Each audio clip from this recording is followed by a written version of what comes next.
Welcome, traveler, to Weird Tales After Dark. Here the old stories wake again. These are tales from the shadowed shelves of forgotten libraries. Some will lead you into gothic terror, some into strange dreams, some into the quiet, creeping dread of things better left unknown. So dim the lights, settle in, and listen closely. For the next 3 hours, the door is open, and the tales are about to begin. If you enjoy the following stories, please like, subscribe, and leave a comment to let me know what you think. Now let's get into the first story. The Demon of the Flower by Clark Ashton Smith.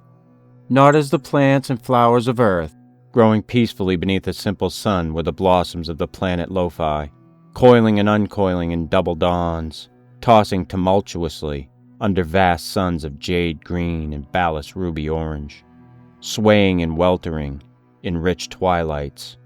In aurora curtained nights, they resembled fields of rooted serpents that dance eternally to an otherworldly music.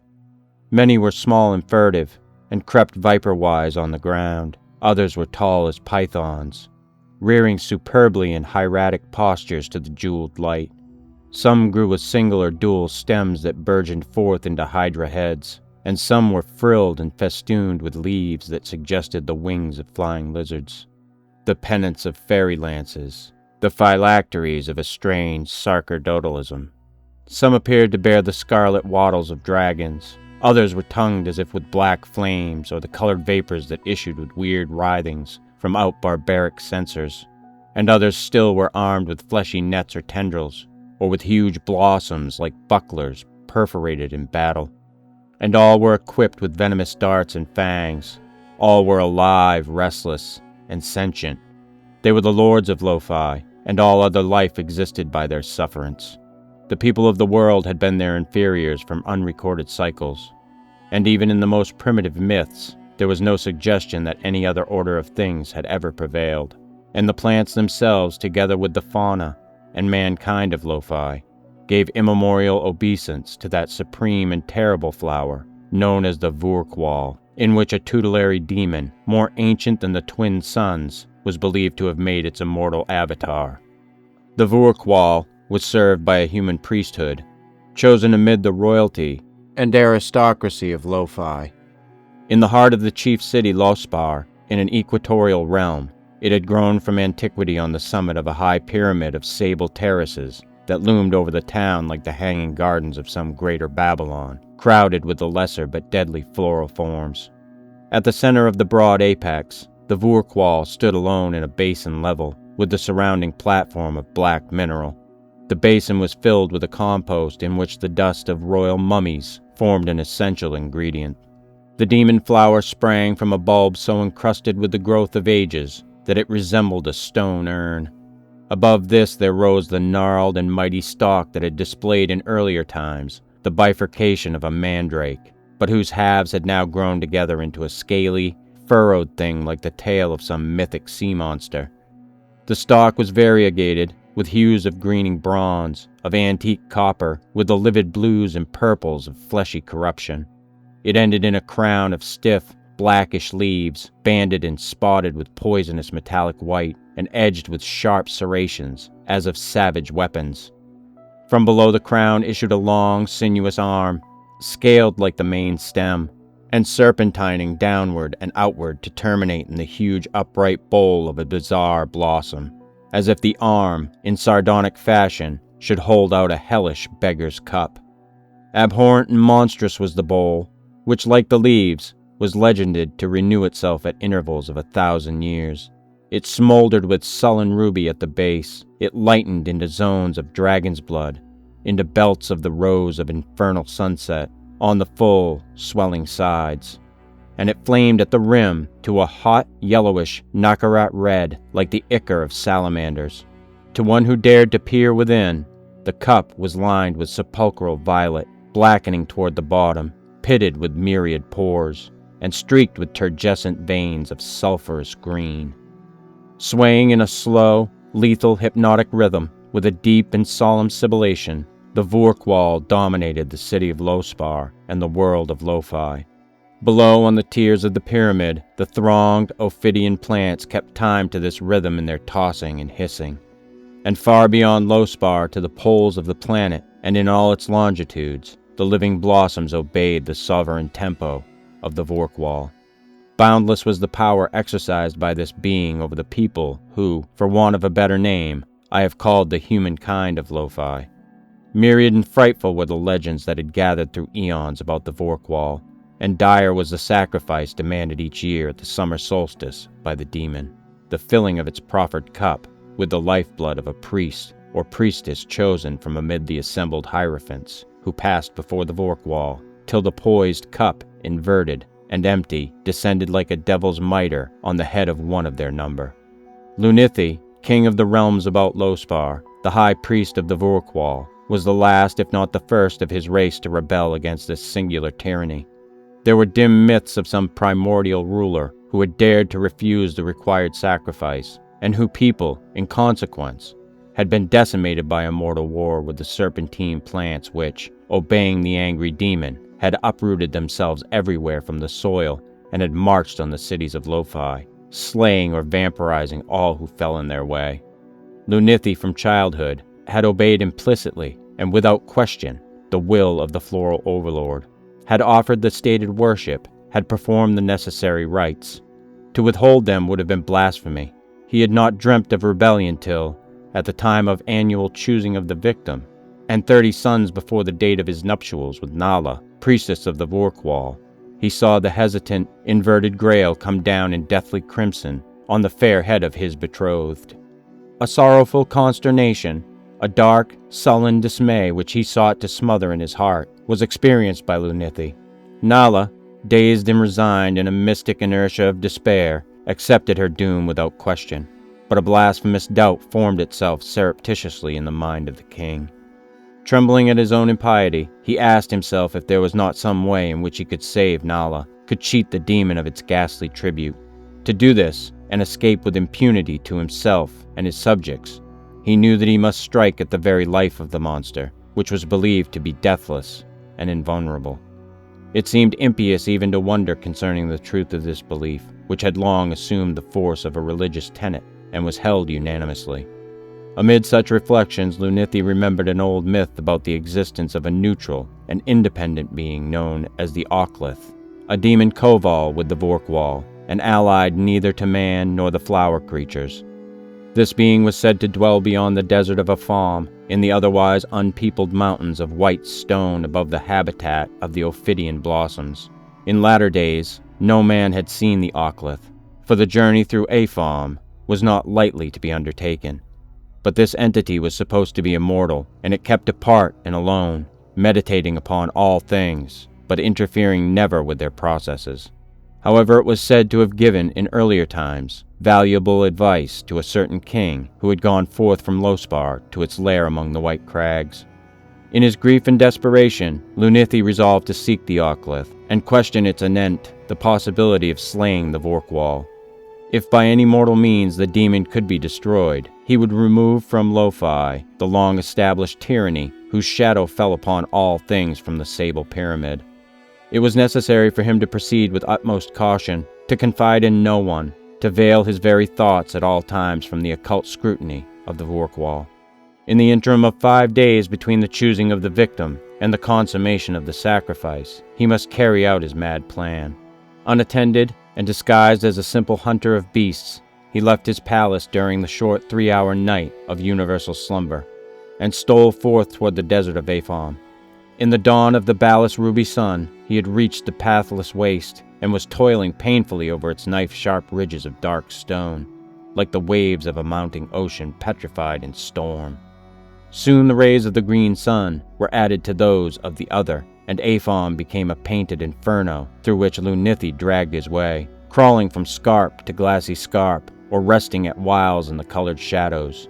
There was no water anywhere, but swift mirages gleamed and faded, and the sifting sand appeared to run like rills in the bottom of the deep valleys. At setting of the first sun, he came within sight of the pale mountains beyond Afam, towering like cliffs of frozen foam above the desert's dark sea. They were tinged with transient lights of azure, of jade and orange in the going of the yellow-red orb, and the westward slanting of its binary. Then the lights melted into beryl and tourmaline, and the green sun was regent over all, till it too went down, leaving a twilight whose colors were those of seawater. In the gloom, Lunithi reached the foot of the pale crags, and there, exhausted, he slept till the second dawn. Rising, he began his escalade of the White Mountains. They rose bleak and terrible before him against the hidden suns, with cliffs that were like the sheer terraces of gods.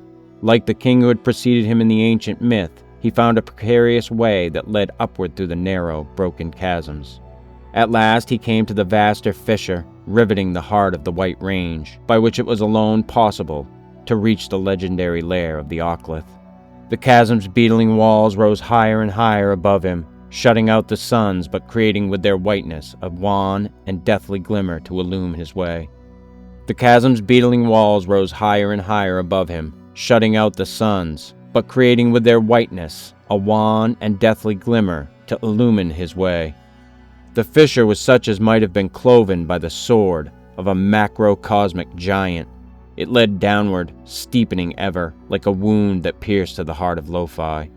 Lunithi, like all of his race, was able to exist for prolonged periods without other nutrient than sunlight and water. He had brought with him a metal flask filled with the aqueous element of Lo-Fi, from which he drank sparingly as he descended the chasm, for the White Mountains were waterless and he feared to touch the pools and streams of unknown fluids upon which he came at intervals in the dusk. There were sanguine-colored springs that fumed and bubbled before him to vanish in fathomless rifts, and brooklets of mercurial metal, green, blue, or amber, that wound beside him like liquescent serpents and then slipped away into dark caverns. Acrid vapors rose from clefts in the chasm, and Lunithi felt himself among strange chemistries of nature. In this fantastic world of stone which the plants of Lo-Fi could never invade, he seemed to have gone beyond the Vorqual's grim, diabolic tyranny. At last he came to a clear, watery pool, occupying almost the entire width of the chasm.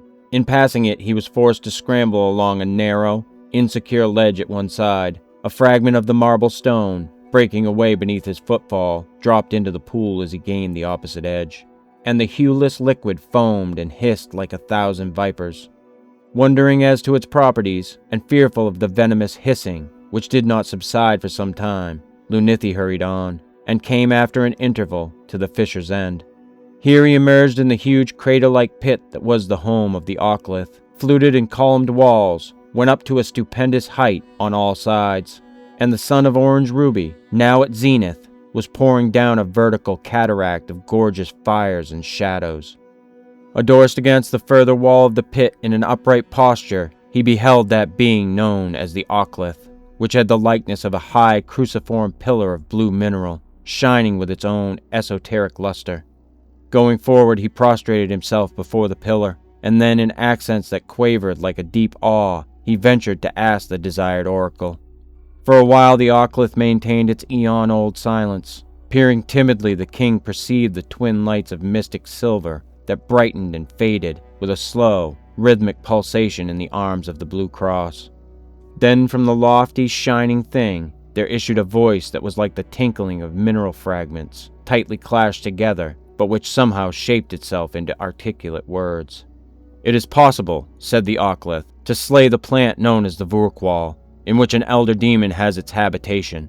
Though the flower has attained millennial age, it is not necessarily immortal, for all things have their proper term of existence and decay, and nothing has been created without its corresponding agency of death.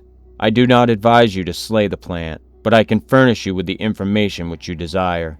In the mountain chasm through which you came to seek me, there flows a hueless spring of mineral poison, deadly to all the ophidian plant life of this world." The Ocklith went on, and told Lunithi the method by which the poison should be prepared and administered. The chill, toneless, tinkling voice concluded, "I have answered your question. If there is anything more that you wish to learn, it would be well to ask me now." Prostrating himself again, Lunithi gave thanks to the Ocklith, and considering that he had learned all that was requisite, he did not avail himself of the opportunity to question further the strange entity of living stone. And the Ocklith, cryptic and aloof in its termless, impenetrable meditation, apparently saw fit to vouchsafe nothing more except an answer to a direct query. Withdrawing from the marble-walled abyss, Lunithi returned in haste along the chasm, till, reaching the pool of which the Ocklith had spoken, he paused to empty his water flask and fill it with the angry, hissing liquid. Then he resumed his homeward journey. At the end of 2 days, after incredible fatigues and torments in the blazing hell of Apham, he reached Lospar in the time of darkness and slumber, as when he had departed. Since his absence had been unannounced, it was supposed that he had retired to the underground Edita, below the pyramid of the Vorkwall, for purposes of prolonged meditation, and was sometimes his wont. In alternate hope and trepidation, dreading this miscarriage of his plan, and shrinking still from its audacious impiety, Lunithi awaited the night preceding that double dawn of summer solstice, when in a secret room of the Black Pyramid, the monstrous offering was to be made ready. Nala would be slain by a fellow priest or priestess, chosen by lot, and her lifeblood would drip from the channeled altar into a great cup. And the cup would then be borne with solemn rites to the Vorkwall, and its contents poured into the evilly supplicative bowl of the sanguinated blossom.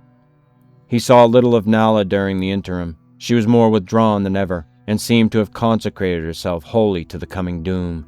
To no one, and least of all to his beloved, did Lunithi dare to hint a possible prevention of the sacrifice.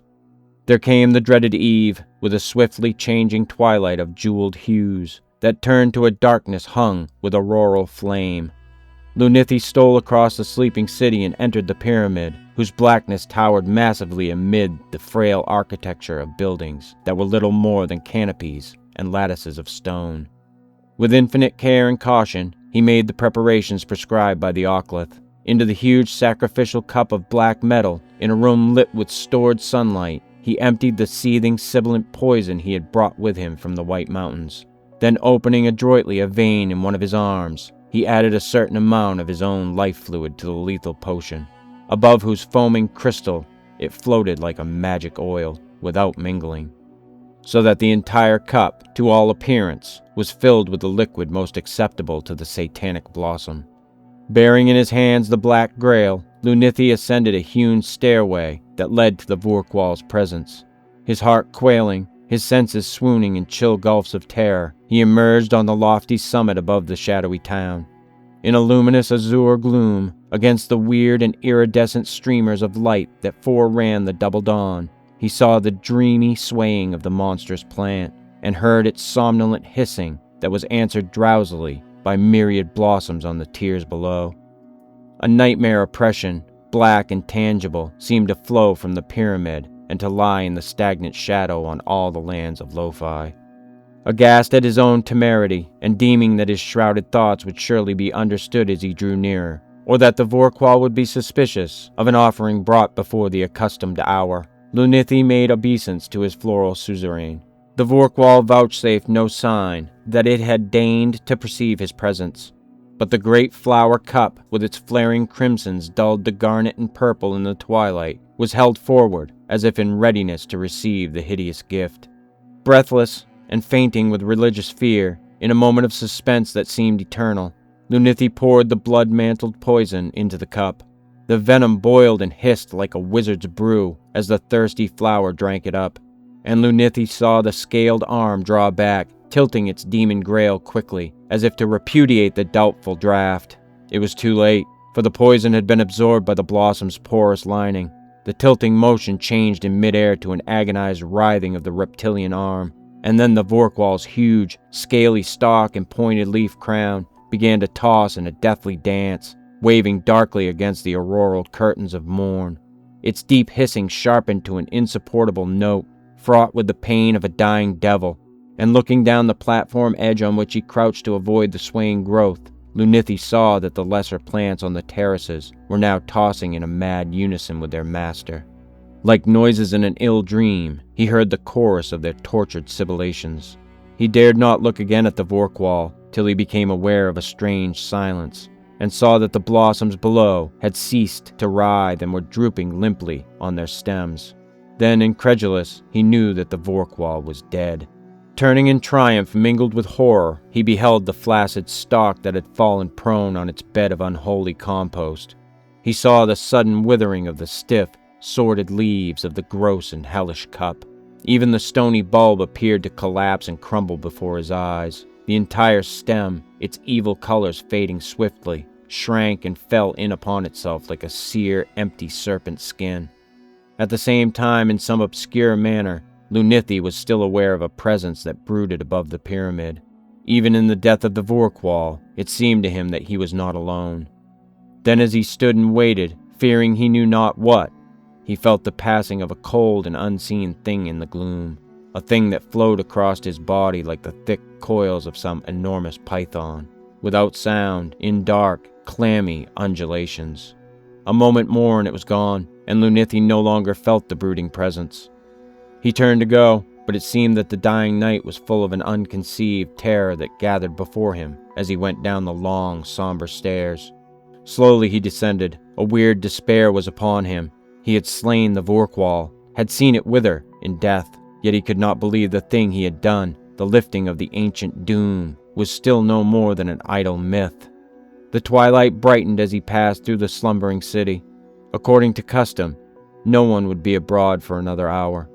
Then the priests of the Vorkwall would gather for the annual blood offering. Midway between the pyramid and his own palace, Lunithi was more than startled to meet the maiden Nala. Pale and ghostly, she glided by him with a swift and swaying movement, almost serpentine, which differed oddly from her habitual languor. Lunithi dared not accost her when he saw her shut, unheeding eyes, like those of a somnambulist, and he was awed and troubled by the strange ease, the unnatural surety of her motion, which reminded him of something which he feared to remember. In a turmoil of fantastic doubt and apprehension, he followed her. Threading the exotic maze of Lospar, with the fleet and sinuous glide of a homing serpent, Nala entered the sacred pyramid. Lunithi, less swift than she, had fallen behind, and he knew not where she had gone in the myriad vaults and chambers, but a dark and fearsome intuition drew his steps without delay to the platform of the summit. He knew not what he should find, but his heart was drugged with an esoteric hopelessness, and he was aware of no surprise when he came forth in the vari-colored dawn and beheld the thing which awaited him. The maiden Nala, or that which he knew to be Nala, was standing in the basin of evil compost, above the withered remains of the Vorkwall. She had undergone, was still undergoing, a monstrous and diabolic metamorphosis. Her frail, slight body had assumed a long and dragon-like shape, and the tender skin was marked off in incipient scales that darkened momentarily with a mottling of baleful hues. Her head was no longer recognizable as such, and the human lineaments were flaring into a weird semicircle of pointed leaf buds. Her lower limbs had joined together, had rooted themselves in the ground. One of her arms was becoming a part of the reptilian bowl, and the other was lengthening into a scaly stem that bore the dark red bud of a sinister blossom. More and more the monstrosity took on the similitude of the Vorkwall, and Lunithi, crushed by the ancient awe and dark, terrible faith of his ancestors, could feel no longer any doubt of its true identity. Soon there was no trace of Nala in the thing before him, which began to sway with a sinuous, python-like rhythm, and to utter a deep and measured sibilation, to which the plants on the lower tiers responded. He knew then that the Vorkwall had returned to claim its sacrifice and preside forever above the city Lospar and the world of Lo-Fi. A Tropical Horror by William Hope Hodgson. We are 130 days out from Melbourne, and for 3 weeks we have lain in this sweltering calm. It is midnight, and our watch on deck until 4 a.m. I go out and sit on the hatch. A minute later, Jokey, our youngest prentice, joins me for a chatter. Many are the hours we have sat thus and talked in the night watches, though to be sure it is Jokey who does the talking.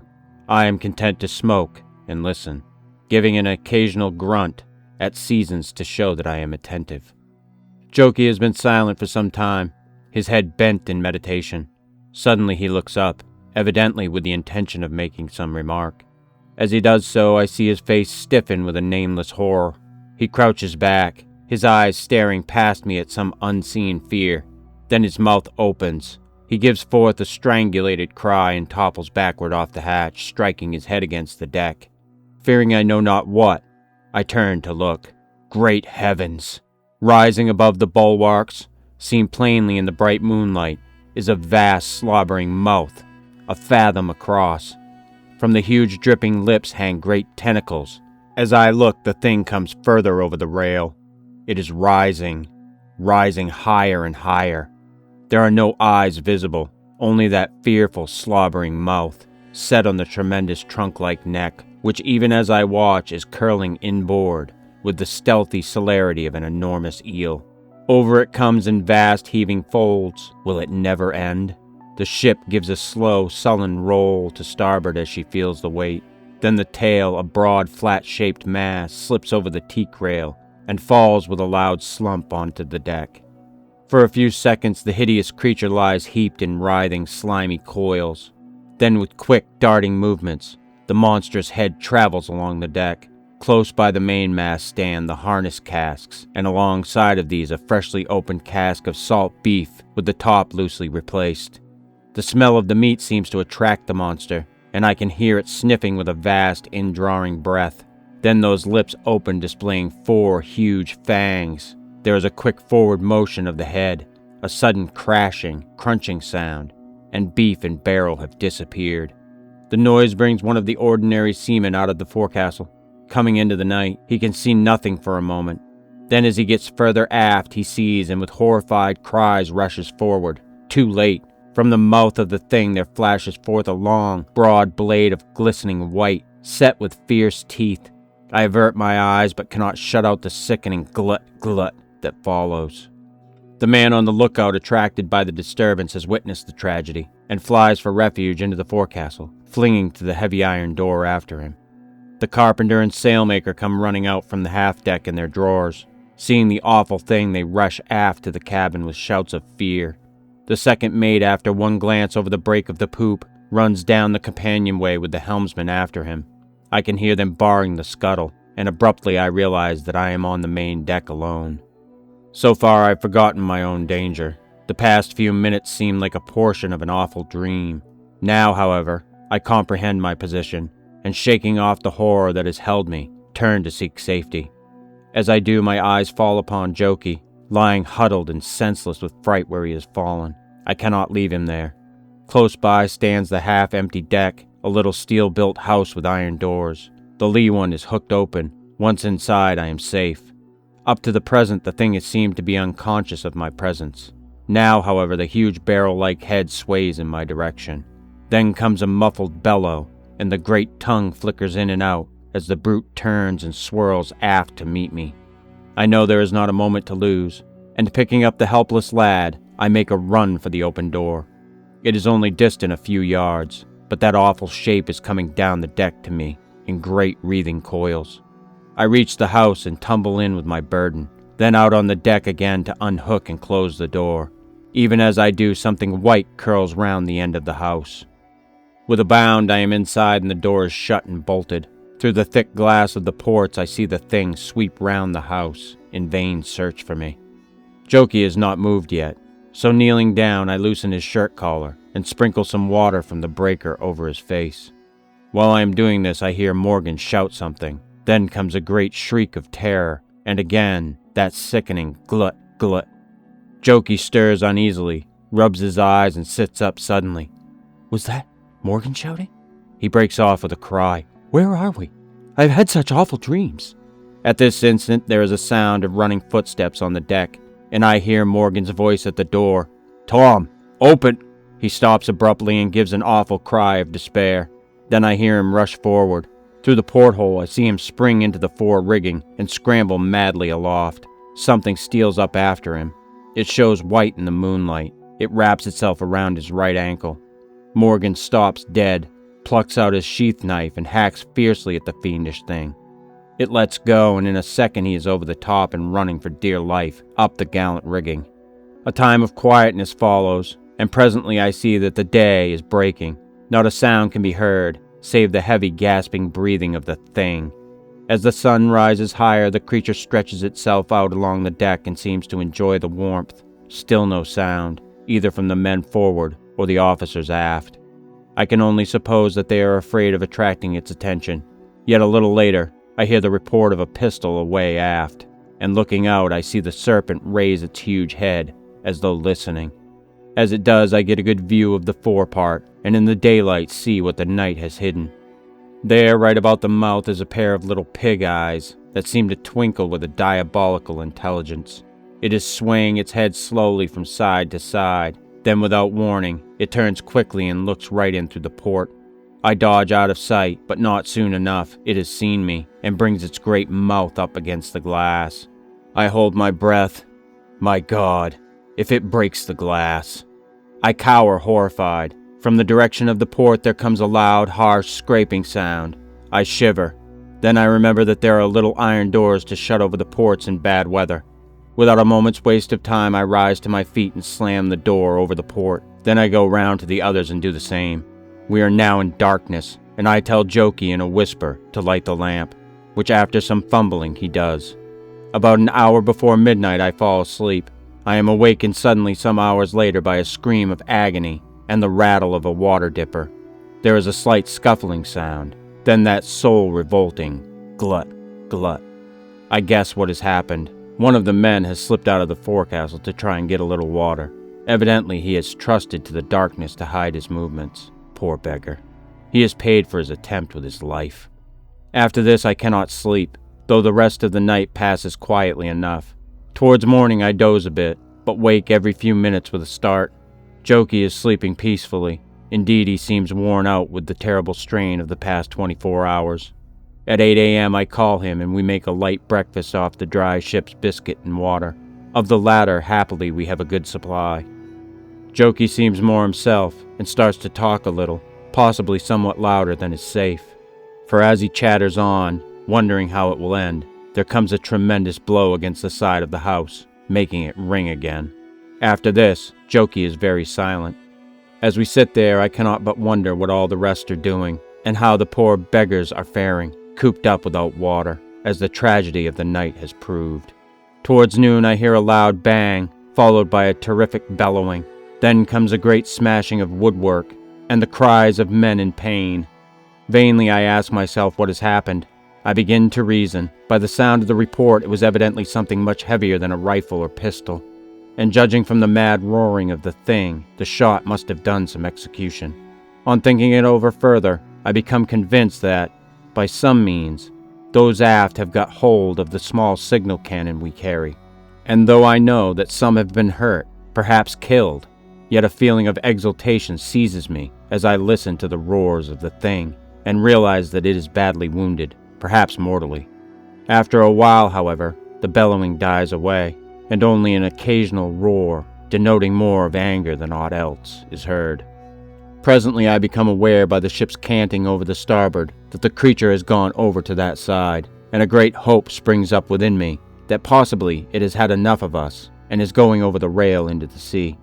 For a time all is silent, and my hope grows stronger. I lean across and nudge Jokey, who is sleeping with his head on the table. He starts up sharply with a loud cry. "Hush!"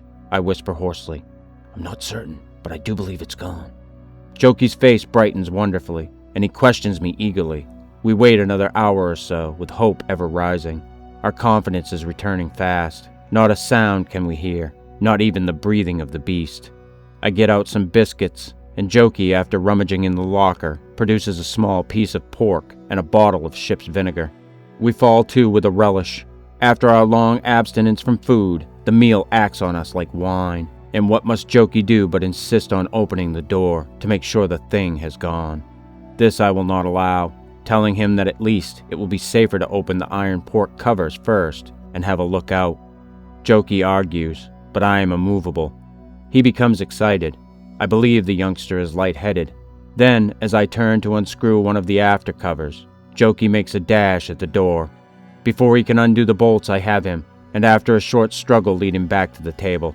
Even as I endeavor to quiet him, there comes at the starboard door, the door that Jokey has tried to open, a sharp, loud sniff-sniff, followed immediately by a thunderous grunting howl, and a foul stench of putrid breath sweeps in under the door. A great trembling takes me, and were it not for the carpenter's tool chest, I should fall. Jokey turns very white and is violently sick. after which he is seized by a hopeless fit of sobbing. Hour after hour passes, and weary to death I lie down on the chest upon which I have been sitting and try to rest. It must be about 2:30 in the morning, after a somewhat longer doze, that I am suddenly awakened by a most tremendous uproar away forrad. Men's voices shrieking, cursing, praying, but in spite of the terror expressed, so weak and feeble, while in the midst, and at times broken off short with that hellishly suggestive glut glut, is the unearthly bellowing of the thing.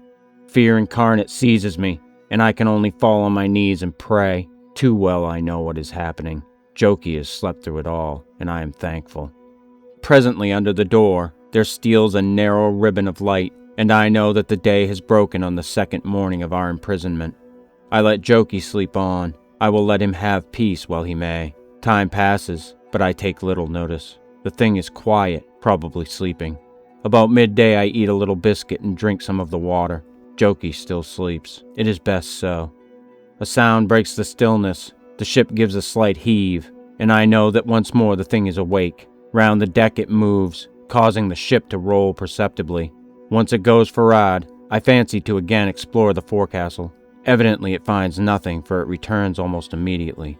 It pauses a moment at the house, then goes on further aft. Up aloft somewhere in the fore-rigging, there rings out a peal of wild laughter, though sounding very faint and far away. The horror stops suddenly. I listen intently, but hear nothing save a sharp creaking beyond the after end of the house, as though a strain had come upon the rigging. A minute later I hear a cry aloft, followed almost instantly by a loud crash on deck that seems to shake the ship. I wait in anxious fear. What is happening? The minutes pass slowly. Then comes another frightened shout. It ceases suddenly.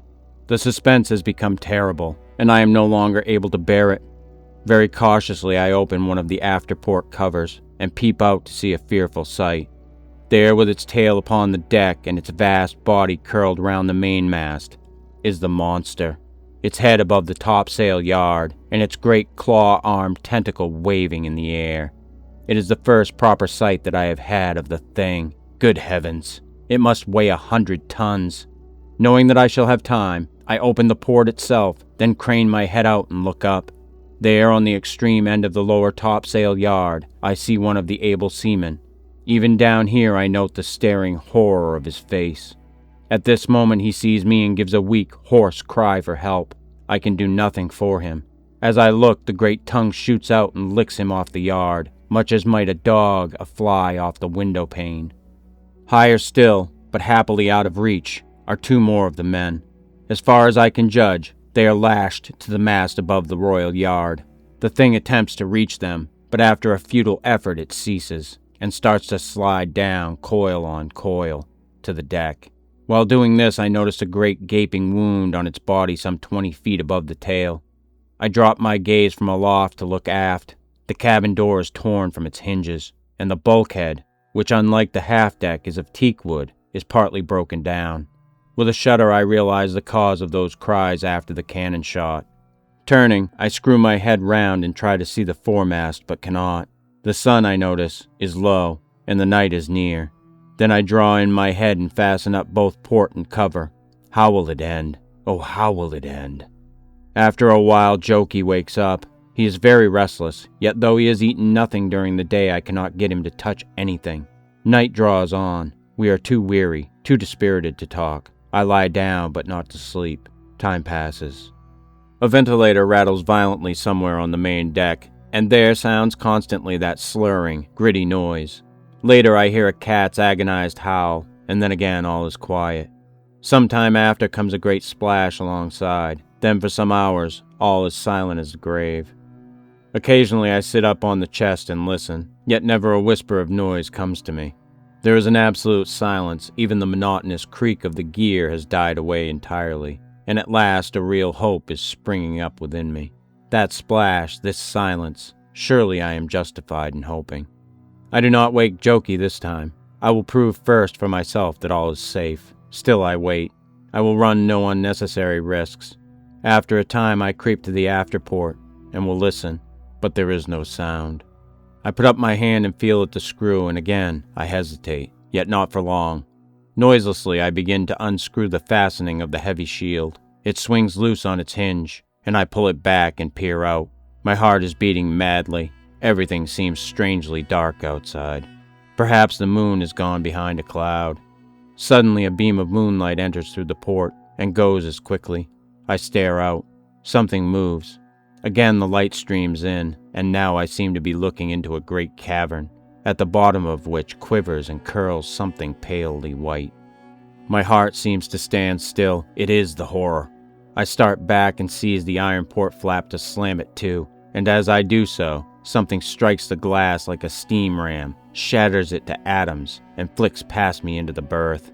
I scream and spring away. The port is quite filled with it. The lamp shows it dimly. It is curling and twisting here and there. It is as thick as a tree, and covered with a smooth, slimy skin.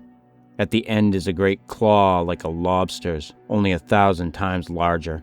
I cower down into the farthest corner. It has broken the tool chest to pieces with one click of those frightful mandibles. Jokey has crawled under a bunk. The thing sweeps round in my direction. I feel a drop of sweat trickle slowly down my face. It tastes salty. Nearer comes that awful death. Crash! I roll over backwards. It has crushed the water breaker against which I leant, and I am rolling in the water across the floor. The claw drives up, then down with a quick, uncertain movement, striking the deck a dull, heavy blow, a foot from my head. Jokey gives a little gasp of horror. Slowly the thing rises and starts feeling its way round the berth. It plunges into a bunk and pulls out a bolster, nips it in half and drops it, then moves on. It is feeling along the deck. As it does so, it comes across a half of the bolster. It seems to toy with it, then picks it up and takes it out through the port. A wave of putrid air fills the berth. There is a grating sound and something enters the port again, something white and tapering and set with teeth. Hither and thither it curls, rasping over the bunks, ceiling, and deck, with a noise like that of a great saw at work. Twice it flickers above my head, and I close my eyes. Then off it goes again. It sounds now on the opposite side of the berth and nearer to Jokey. Suddenly, the harsh, raspy noise becomes muffled, as though the teeth were passing across some soft substance. Jokey gives a horrid little scream that breaks off into a bubbling, whistling sound. I open my eyes. The tip of the vast tongue is curled tightly round something that drips, then is quickly withdrawn, allowing the moonbeams to steal again into the berth. I rise to my feet. Looking round, I note in a mechanical sort of way the wrecked state of the berth, the shattered chests, the dismantled bunks, and something else. Jokey! I cry, and tingle all over. There is that awful thing again at the port. I glance round for a weapon. I will revenge Jokey. Ah, there, right under the lamp, where the wreck of the carpenter's chest strews the floor, lies a small hatchet. I spring forward and seize it. It is small, but so keen, so keen. I feel its razor edge lovingly. Then I am back at the port. I stand to one side and raise my weapon. The great tongue is feeling its way to those fearsome remains. It reaches them. As it does so, with a scream of "Jokey! Jokey!" I strike savagely again and again and again, gasping as I strike once more, and the monstrous mass falls to the deck, writhing like a hideous eel. A vast, warm flood rushes in through the porthole.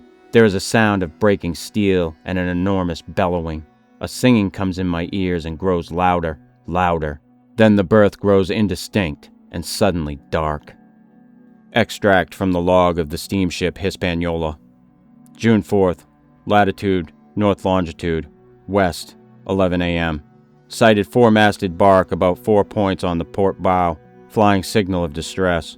Ran down to her and sent a boat aboard. She proved to be the Glendoon, homeward bound from Melbourne to London. Found things in a terrible state. Decks covered with blood and slime. Steel deck house stove in. Broke open door and discovered youth of about 19, in last stage of inanition.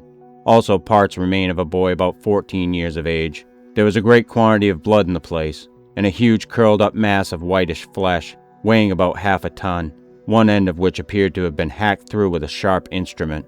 Found forecastle door open and hanging from one hinge. Doorway bulged as though something had been forced through. Went inside. Terrible state of affairs. Blood everywhere. Broken chests. Smashed bunks. But no men nor remains. Went aft again and found youth showing signs of recovery. When he came round, gave the name of Thompson. Said they had been attacked by a huge serpent. Thought it must have been Sea Serpent. He was too weak to say much, but told us there were some men up the mainmast. Sent a hand aloft, who reported them lashed to the royal mast, and quite dead. Went aft to the cabin. Here we found the bulkhead smashed to pieces, and the cabin door lying on the deck near the after hatch. Found body of captain down Lazaret, but no officers. Noticed amongst the wreckage part of the carriage of a small cannon. Came aboard again.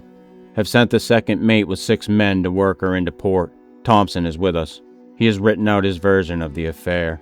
We certainly consider that the state of the ship, as we found her, bears out in every respect his story.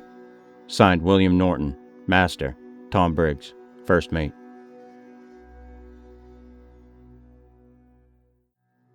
The Ghost of Mohammed Din by Clark Ashton Smith. "I'll wager 100 rupees that you won't stay there overnight," said Nicholson. It was late in the afternoon, and we were seated on the veranda of my friend's bungalow in the Begum suburb of Hyderabad.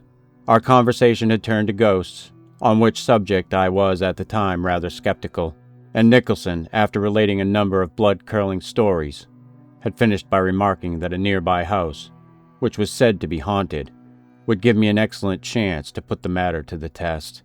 "Done," I answered, laughing. "It's no joking matter," said my friend seriously.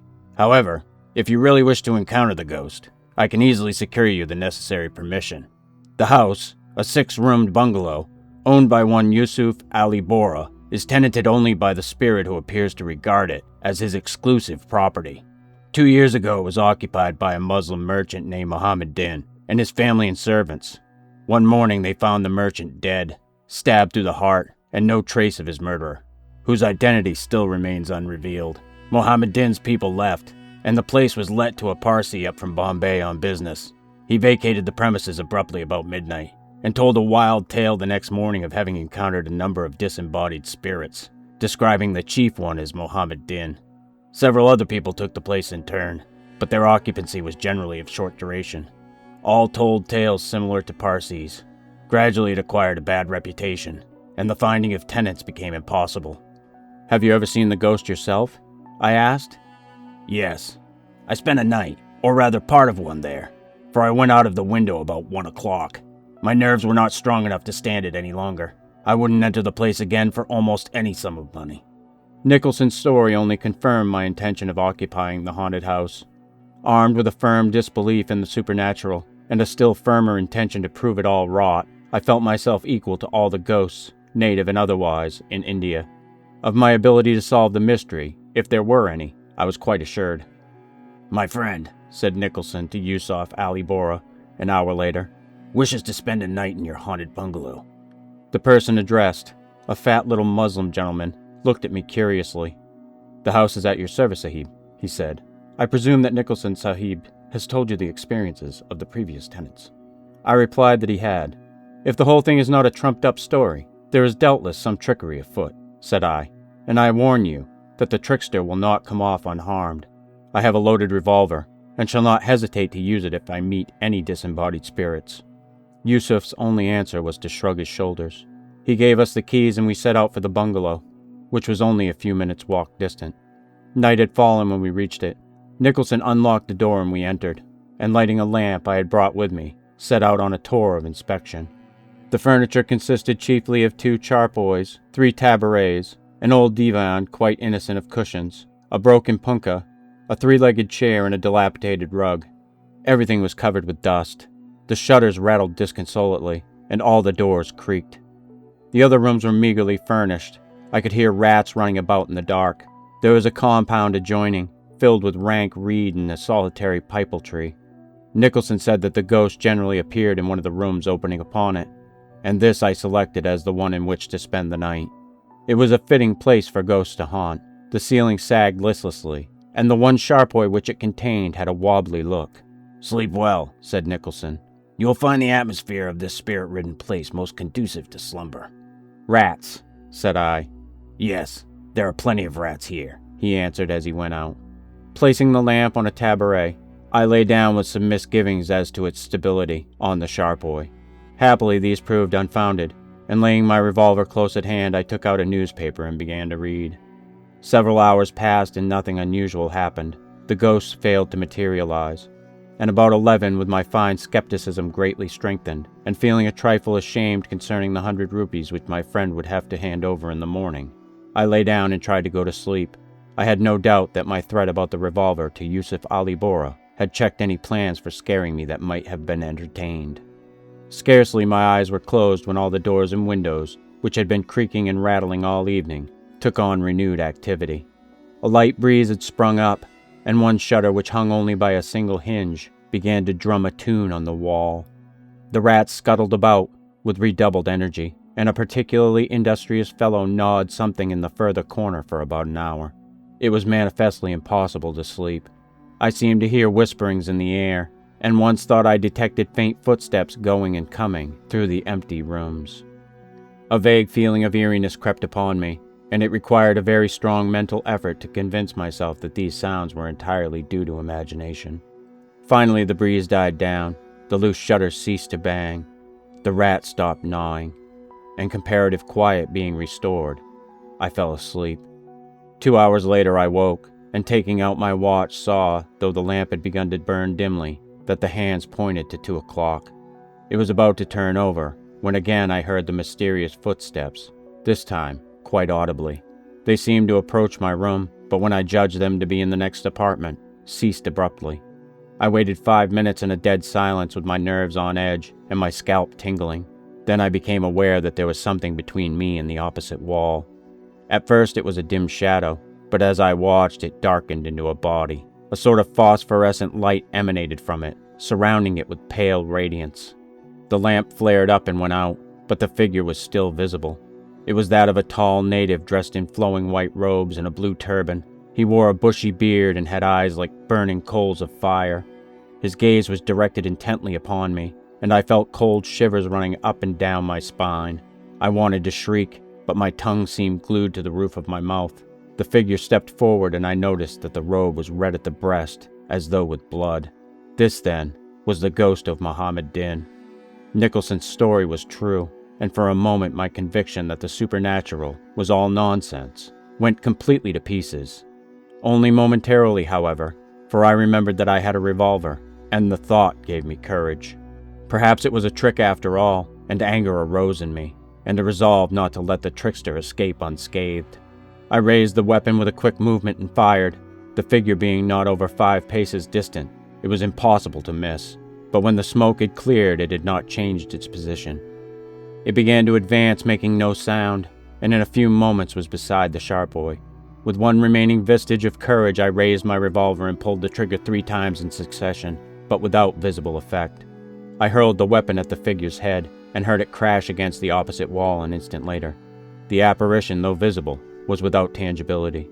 Now it began to disappear. Very slowly at first it faded, then more rapidly until I could only make out the bare outlines. Another instant and all was gone, but the outline of one hand which hung motionless in the air. I got up and made a step towards it, then stopped abruptly, for the outlines again began to fill in, the hand to darken and solidify. Now I noticed something I had not before seen. A heavy gold ring set with some green gem, probably an emerald, appeared to be on the middle finger. The hand began to move slowly past me, towards the door opening into the next apartment. Lighting the lamp, I followed, all fear being thrown aside, and desiring to find the explanation of the phenomenon. I could hear faint footfalls beneath the hand, as though the owner, though invisible, were still present. I followed it through the adjoining apartment and into the next, where it again stopped and hung motionless. One finger was pointed toward the further corner where stood a taboret, or stand. Impelled, I think, by some force other than my own volition, I went over and lifting the taboret, found a small wooden box covered with dust beneath.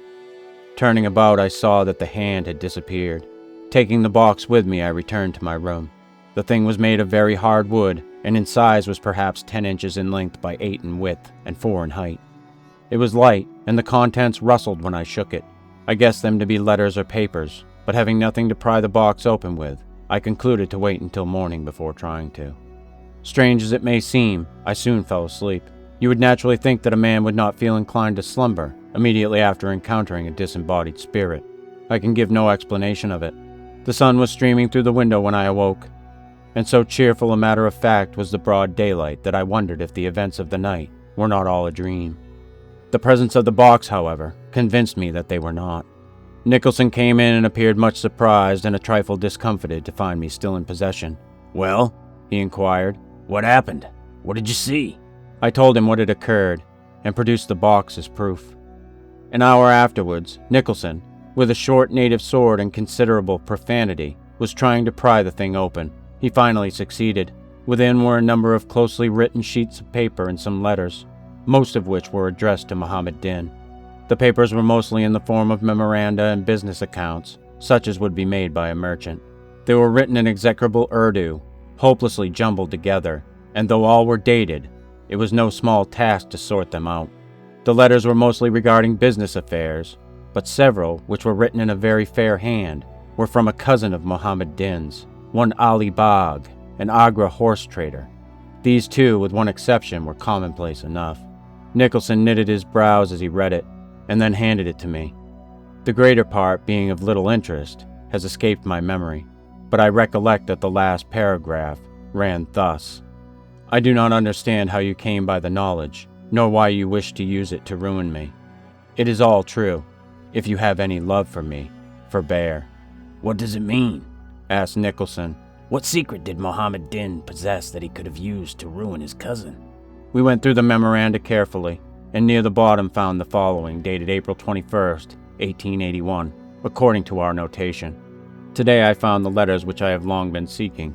They are ample proof of what I have long known, but have hitherto been unable to substantiate, that Ali Bagh is a counterfeiter, the chief of a large band. I have but to turn them over to the police and he will be dragged away to jail. They are to serve a term of many years. It will be good revenge, part compensation at least for the injuries he has done me. "That explains Ali Bagh's letter," said Nicholson. "Mohammed Din was boastful enough to write to him, telling him that he knew of his guilt and intended to prove it." Next were several sheets in a different hand and signed Malik Khan. Malik Khan, it seemed, was a friend of Ali Bagh's, and the sheets were in the form of a letter.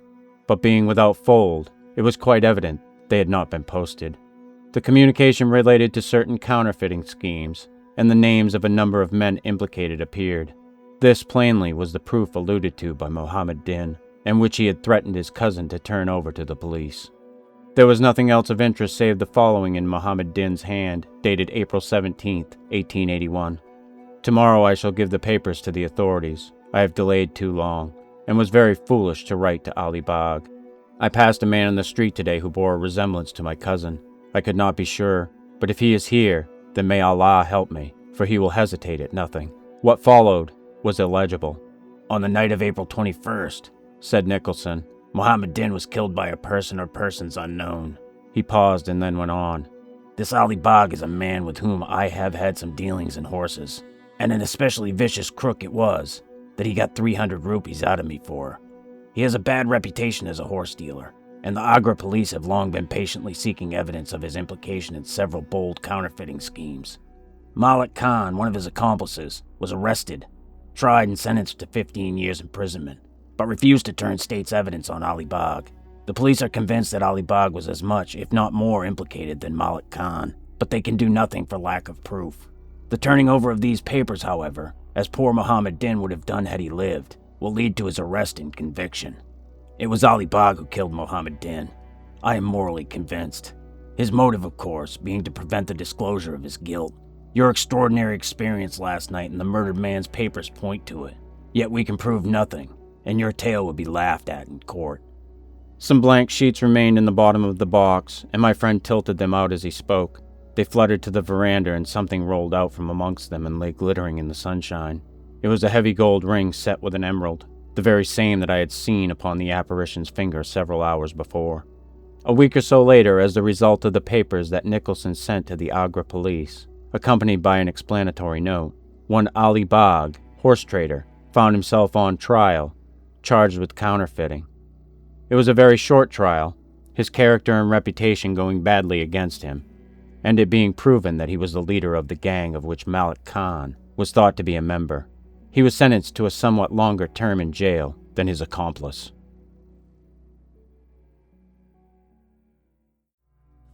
Out of the Storm by William Hope Hodgson. "Hush," said my friend the scientist as I walked into his laboratory. I had opened my lips to speak but stood silent for a few minutes at his request. He was sitting at his instrument, and the thing was tapping out a message in a curiously irregular fashion, stopping a few seconds, then going on at a furious pace. It was during a somewhat longer than usual pause that, growing slightly impatient, I ventured to address him. "Anything important?" I asked. "For God's sake, shut up!" he answered back in a high, strained voice. I stared.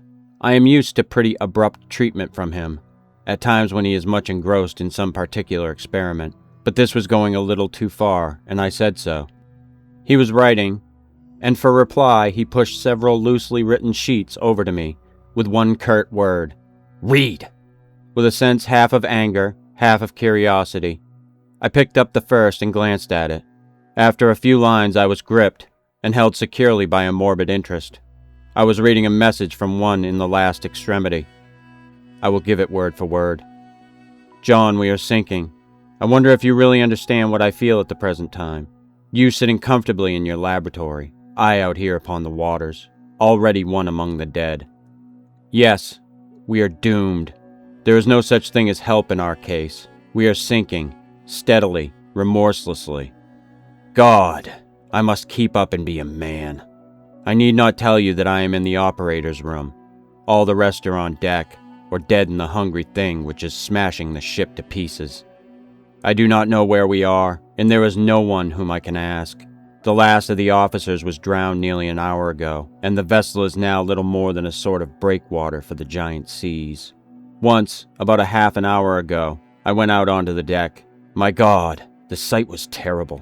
It is a little after midday, but the sky is the color of mud, do you understand? Gray mud. Down from it there hang vast lappets of clouds, not such clouds as I have ever seen before, but monstrous, mildewed-looking hulls. They show solid save where the frightful wind tears their lower edges into great feelers that swirl savagely above us, like the tentacles of some enormous horror. Such a sight is difficult to describe to the living, though the dead of the sea know of it, without words of mine. It is such a sight that none is allowed to see and live. It is a picture for the doomed and the dead, one of the sea's hell orgies, one of the thing's monstrous gloatings over the living, say the alive in death, those upon the brink. I have no right to tell of it to you. To speak of it to one of the living is to initiate innocence into one of the infernal mysteries. To talk of foul things to a child, yet I care not. I will expose, in all its hideous nakedness, the death side of the sea. The undoomed living shall know some of the things that death has hitherto so well guarded. Death knows naught of this little instrument beneath my hands that connects me still with the quick, else would he haste to quiet me. Hark you, John, I have learnt undreamt of things in this little time of waiting. I know now why we are afraid of the dark. I had never imagined such secrets of the sea and the grave, which are one and the same. Listen. Ah, but I was forgetting you cannot hear. I can. The sea is, hush, the sea is laughing, as though hell cackled from the mouth of an ass. It is jeering. I can hear its voice echo like the satanic thunder amid the mud overhead. It is calling to me. Call. I must go. The sea calls. O God, art thou indeed God? Canst thou sit above the watch calmly that which I have just seen? Nay, thou art no God. Thou art weak and puny beside this foul thing which thou didst create in thy lusty youth. It is now God, and I am one of its children. Are you there, John? Why don't you answer? Listen, I ignore God, for there is a stronger than he. My God is here beside me, around me, and will be soon above me. You know what that means? It is merciless. The sea is now all the God there is. That is one of the things I have learnt. Listen, it is laughing again. God is it, not he. It called, and I went out onto the decks. All was terrible. It is in the waste everywhere. It has swamped the ship. Only the forecastle, bridge, and poop stick up out of the bestial, reeking thing, like 3 islands in the midst of shrieking foam. At times, gigantic billows assail the ship from both sides. They form momentary arches above the vessel, arches of dull, curved water 100 feet towards the hideous sky. Then they descend, roaring. Think of it. You cannot. There is an infection of sin in the air. It is the exhalations from the thing. Those left upon the drenched islets of shattered wood and iron are doing the most horrible things. The thing is teaching them. Later, I felt the vile informing of its breath, but I have fled back here to pray for death. On the forecastle, I saw a mother and her little son clinging to an iron rail. A great billow heaved up above them, descended in a falling mountain of brine. It passed, and they were still there. The thing was only toying with them. Yet all the same, it had torn the hands of the child from the rail, and the child was clinging frantically to its mother's arm. I saw another vast hill hurl up to port and hover above them. Then the mother stooped and bit like a foul beast at the hands of her wee son. She was afraid that his little additional weight would be more than she could hold. I heard his scream even where I stood. It drove to me upon that wild laughter. It told me again that God is not he, but it. Then the hill thundered down upon those two. It seemed to me that the thing gave a bellow as it leapt. It roared about them, churning and growling, then surged away. And there was only one, the mother. There appeared to me to be blood as well as water upon her face, especially about her mouth. But the distance was too great, and I cannot be sure. I looked away.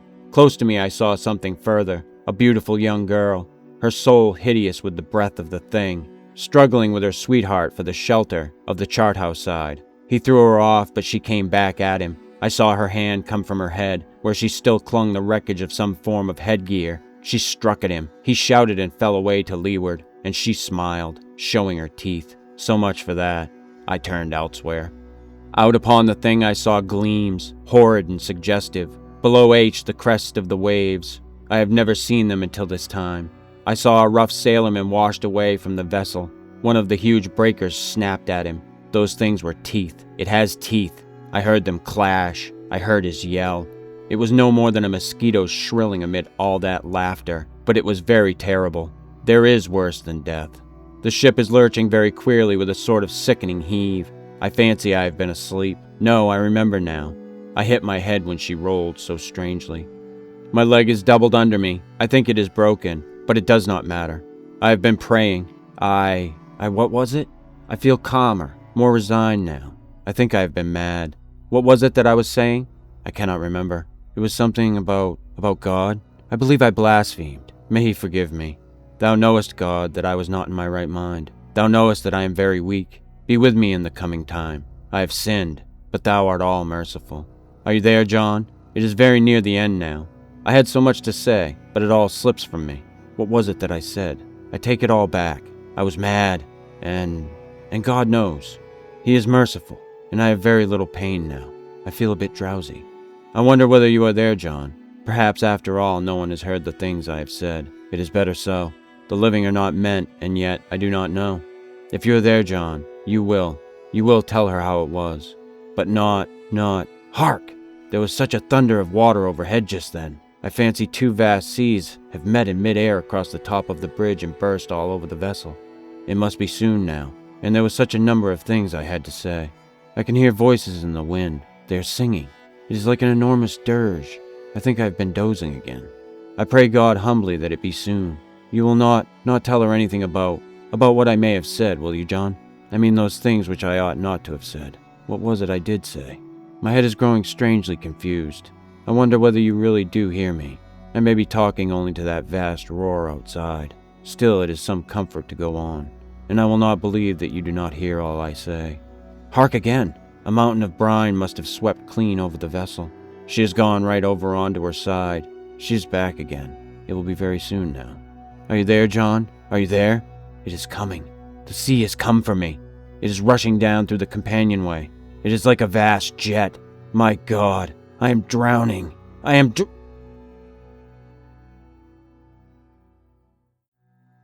The Colossus of Elorn by Clark Ashton Smith. Part 1. The Flight of the Necromancer. The thrice infamous Nathair alchemist, astrologer, and necromancer, with his 10 devil-given pupils, had departed very suddenly and under circumstances of strict secrecy from the town of Viones. It was widely thought among the people of that vicinage that his departure had been prompted by a salutary fear of ecclesiastical thumbscrews and faggots. Other wizards, less notorious than he, had already gone to the stake during a year of unusual inquisitory zeal. and it was well known that Nathaire had incurred the reprobation of the church.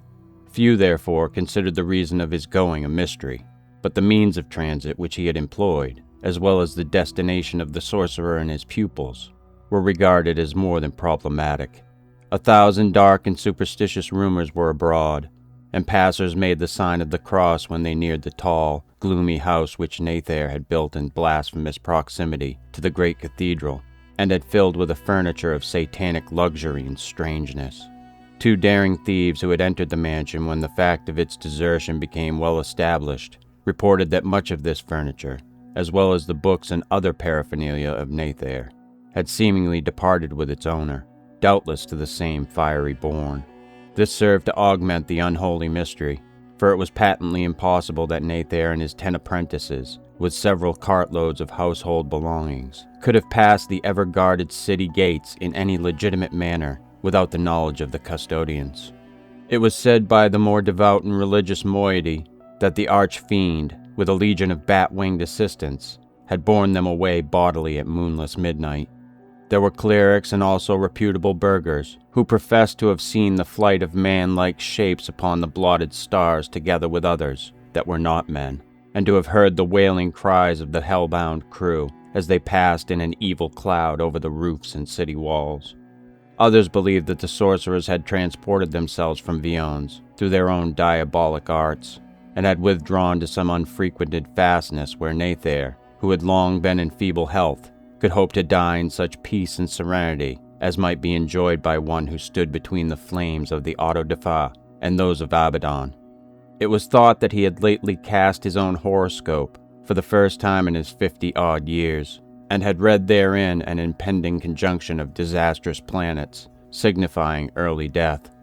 Others still, among whom were certain rival astrologers and enchanters, said that Nathaire had retired from public view merely that he might commune without interruption with various coadjutive demons, and thus might weave unmolested the black spells of a supreme and lycanthropic malice. These spells, they hinted, would in due time be visited upon Vions, and perhaps upon the entire region of Aveyron, and would no doubt take the form of fearsome pestilence, or a wholesale involtuation, or a realm-wide incursion of succubi and incubi. Amid the seething of strange rumors, many half-forgotten tales were recalled, and new legends were created overnight. Much was made of the obscure nativity of Nathaire and his dubitable wanderings before he had settled, 6 years previous, in Vions. People said that he was fiend-begotten, like the fabled Merlin, his father being no less a personage than Alistair, demon of revenge, and his mother a deformed and dwarfish sorceress. From the former he had taken his spitefulness and malignity, from the latter his squat, puny physique. He had traveled in Orient lands, and had learned from Egyptian or Saracenic masters the unhallowed art of necromancy, in whose practice he was unrivaled. There were black whispers anent the use he had made of long-dead bodies, of fleshless bones, and the service he had wrung from buried men that the angel of doom alone could lawfully raise up. He had never been popular, though many had sought his advice and assistance in the furthering of their own more or less dubious affairs. Once, in the 3rd year after his coming to Vions, he had been stoned in public because of his bruited necromancies, and had been permanently lamed by a well-directed cobble. This injury, it was thought, he had never forgiven, and he was said to return the antagonism of the clergy with the hellish hatred of an antichrist. Apart from the sorcerous evils and abuses of which he was commonly suspected, he had long been looked upon as a corrupter of youth. Despite his minikin stature, his deformity and ugliness, he possessed a remarkable power, a mesmeric persuasion, and his pupils, whom he was said to have plunged into bottomless and ghoulish iniquities, were young men of the most brilliant promise. On the whole, his vanishment was regarded as a quite providential riddance. Among the people of the city there was one man who took no part in the somber gossip and lurid speculation. This man was Gaspard du Nord, himself a student of the prescribed sciences, who had been numbered for a year among the pupils of Nathaire, but had chosen to withdraw quietly from the master's household, after learning the enormities that would attend his further initiation. He had, however, taken with him much rare and peculiar knowledge, together with a certain insight into the baleful powers and night-dark motives of the necromancer. Because of this knowledge and insight, Gaspard preferred to remain silent when he heard of Nathair's departure. Also, he did not think it well to revive the memory of his own past pupilage. Alone with his books, in a sparsely furnished attic, he frowned above a small oblong mirror, framed with an arabesque of golden vipers, that had once been the property of Nathair. It was not the reflection of his own comely and youthful though subtly lined face that caused him to frown. Indeed, the mirror was of another kind than that which reflects the features of the gazer. In its depths, for a few instants, he had beheld a strange and ominous-looking scene, whose participants were known to him, but whose location he could not recognize or orientate. Before he could study it closely, the mirror had clouded as if with the rising of alchemic fumes, and he had seen no more. This clouding, he reflected, could mean only one thing. Nathair had known himself watched, and had put forth a counterspell that rendered the clairvoyant mirror useless. It was the realization of this fact, together with the brief, sinister glimpse of Nathair's present activities, that troubled Gaspard and caused a chill horror to mount slowly in his mind, a horror that had not yet found a palpable form or a name. Part 2. The Gathering of the Dead. The departure of Nathair and his pupils occurred in the late spring of 1281, during the interlunar dark. Afterwards, a new moon waxed above the flowery fields and bright-leafed woods and waned in ghostly silver. With its waning, people began to talk of other magicians and fresher mysteries. Then, in the moon-deserted nights of early summer, there came a series of disappearances far more unnatural and inexplicable than that of the dwarfish, malignant sorcerer. It was found one day by grave diggers who had gone early to their toil in a cemetery outside the walls of Vions, that no less than 6 newly occupied graves had been opened, and the bodies, which were those of reputable citizens, removed. On closer examination, it became all too evident that this removal had not been effected by robbers. The coffins, which lay aslant or stood protruding upright from the mold, offered all the appearance of having been shattered from within, as if by the use of extra-human strength, and the fresh earth itself was upheaved, as if the dead men in some awful, untimely resurrection had actually dug their way to the surface. The corpses had vanished utterly, as if hell had swallowed them, and as far as could be learned, there were no eyewitnesses of their fate. In those devil-ridden times, only one explanation of the happening seemed credible. Demons had entered the graves and had taken bodily possession of the dead, compelling them to arise and go forth. To the dismay and horror of all of Averogny, the strange vanishment was followed in appalling promptness by many others of a like sort. It seemed as if an occult, resistless summons had been laid upon the dead. Nightly, for a period of 2 weeks, the cemeteries of Vions, and also those of other towns of villages and hamlets, gave up a ghastly quota of their tenants. From brazen-bolted tombs, from common charnels, from shallow, unconsecrated trenches, from the marble-lidded vaults of churches and cathedrals, the weird exodus went on without cessation. Worse than this, if possible, there were newly ceramented corpses that leapt from their briars or catafalques, and disregarding the horrified watchers, ran with great bounds of automatic frenzy into the night, never to be seen again by those who lamented them. In every case, the missing body were those of young, stalwart men who had died but recently and had met their death through violence or accident, rather than wasting illness. Some were criminals who had paid the penalty of their misdeeds. Others were men-at-arms or constables, slain in the execution of their duty. Knights who had died in tourney or personal combat were numbered among them, and many were the victims of the robber bands who infested Averogny at that time. There were monks, merchants, nobles, yeomen, pages, priests, but none, in any case, who had passed the prime of life. The old and infirm, it seemed, were safe from the animating demons. The situation was looked upon by the more superstitious as a veritable omening of the world's end. Satan was making war with his cohorts and was carrying the bodies of the holy dead into hellish captivity. The consternation increased 100-fold when it became plain that even the most liberal sprinkling of holy water, the performance of the most awful and cogent exorcisms, failed utterly to give protection against this diabolic ravishment. The church owned itself powerless to cope with the strange evil. and the forces of secular law could do nothing to arraign or punish the intangible agency. Because of the universal fear that prevailed, no effort was made to follow the missing cadavers. Ghastly tales, however, were told by late wayfarers who had met certain of these liches, striding alone or in companies, along the roads of Averogny. They gave the appearance of being deaf, dumb, totally insensate, and of hurrying with horrible speed and sureness towards a remote, predestined goal. The general direction of their flight, it seemed, was eastward, but only with the cessation of the exodus, which had numbered several hundred people, did anyone begin to suspect the actual destination of the dead. This destination, it somehow became rumored, was the ruinous castle of Elorn, beyond the werewolf-haunted forest in the outlying semi-mountainous hills of Averogny. Elorn, a great craggy pile that had been built by a line of evil and marauding barons now extinct, was a place that even the goatherds preferred to shun. The wrathful specters of its bloody lords were said to move turbulently in its crumbling halls, and its chatelaines were the undead. No one cared to dwell in the shadow of its cliff-founded walls, and the nearest abode of living men was a small Cistercian monastery, more than a mile away on the opposite slope of the valley. The monks of this austere brotherhood held little commerce with the world beyond the hills, and few were visitors who sought admission at their high-perched portals. But during that dreadful summer, following the disappearances of the dead, a weird and disquieting tale went forth from the monastery throughout Averogny. Beginning with late spring, the Cistercian monks were compelled to take cognizance of sundry odd phenomena in the old, long-deserted ruins of Elorn, which were visible from their windows.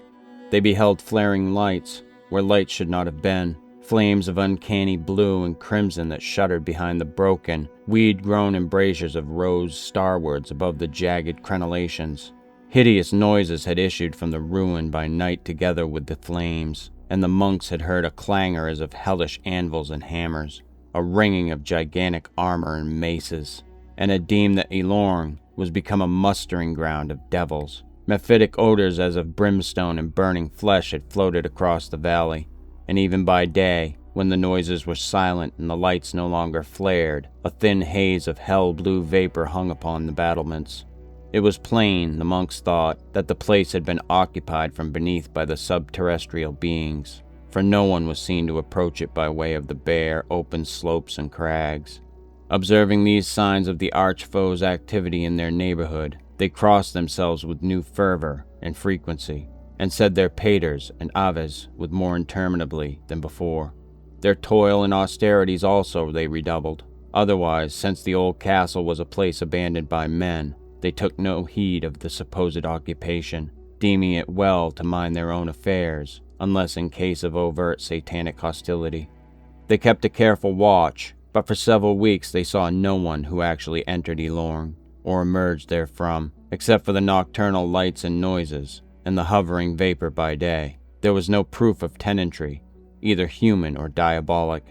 Then one morning in the valley below the terraced gardens of the monastery, two brothers, hoeing weeds in a carrot patch, beheld the passing of a singular train of people who came from the direction of the great forest of Averogny, and went upwards climbing the steep, chasmy slope toward Elorn.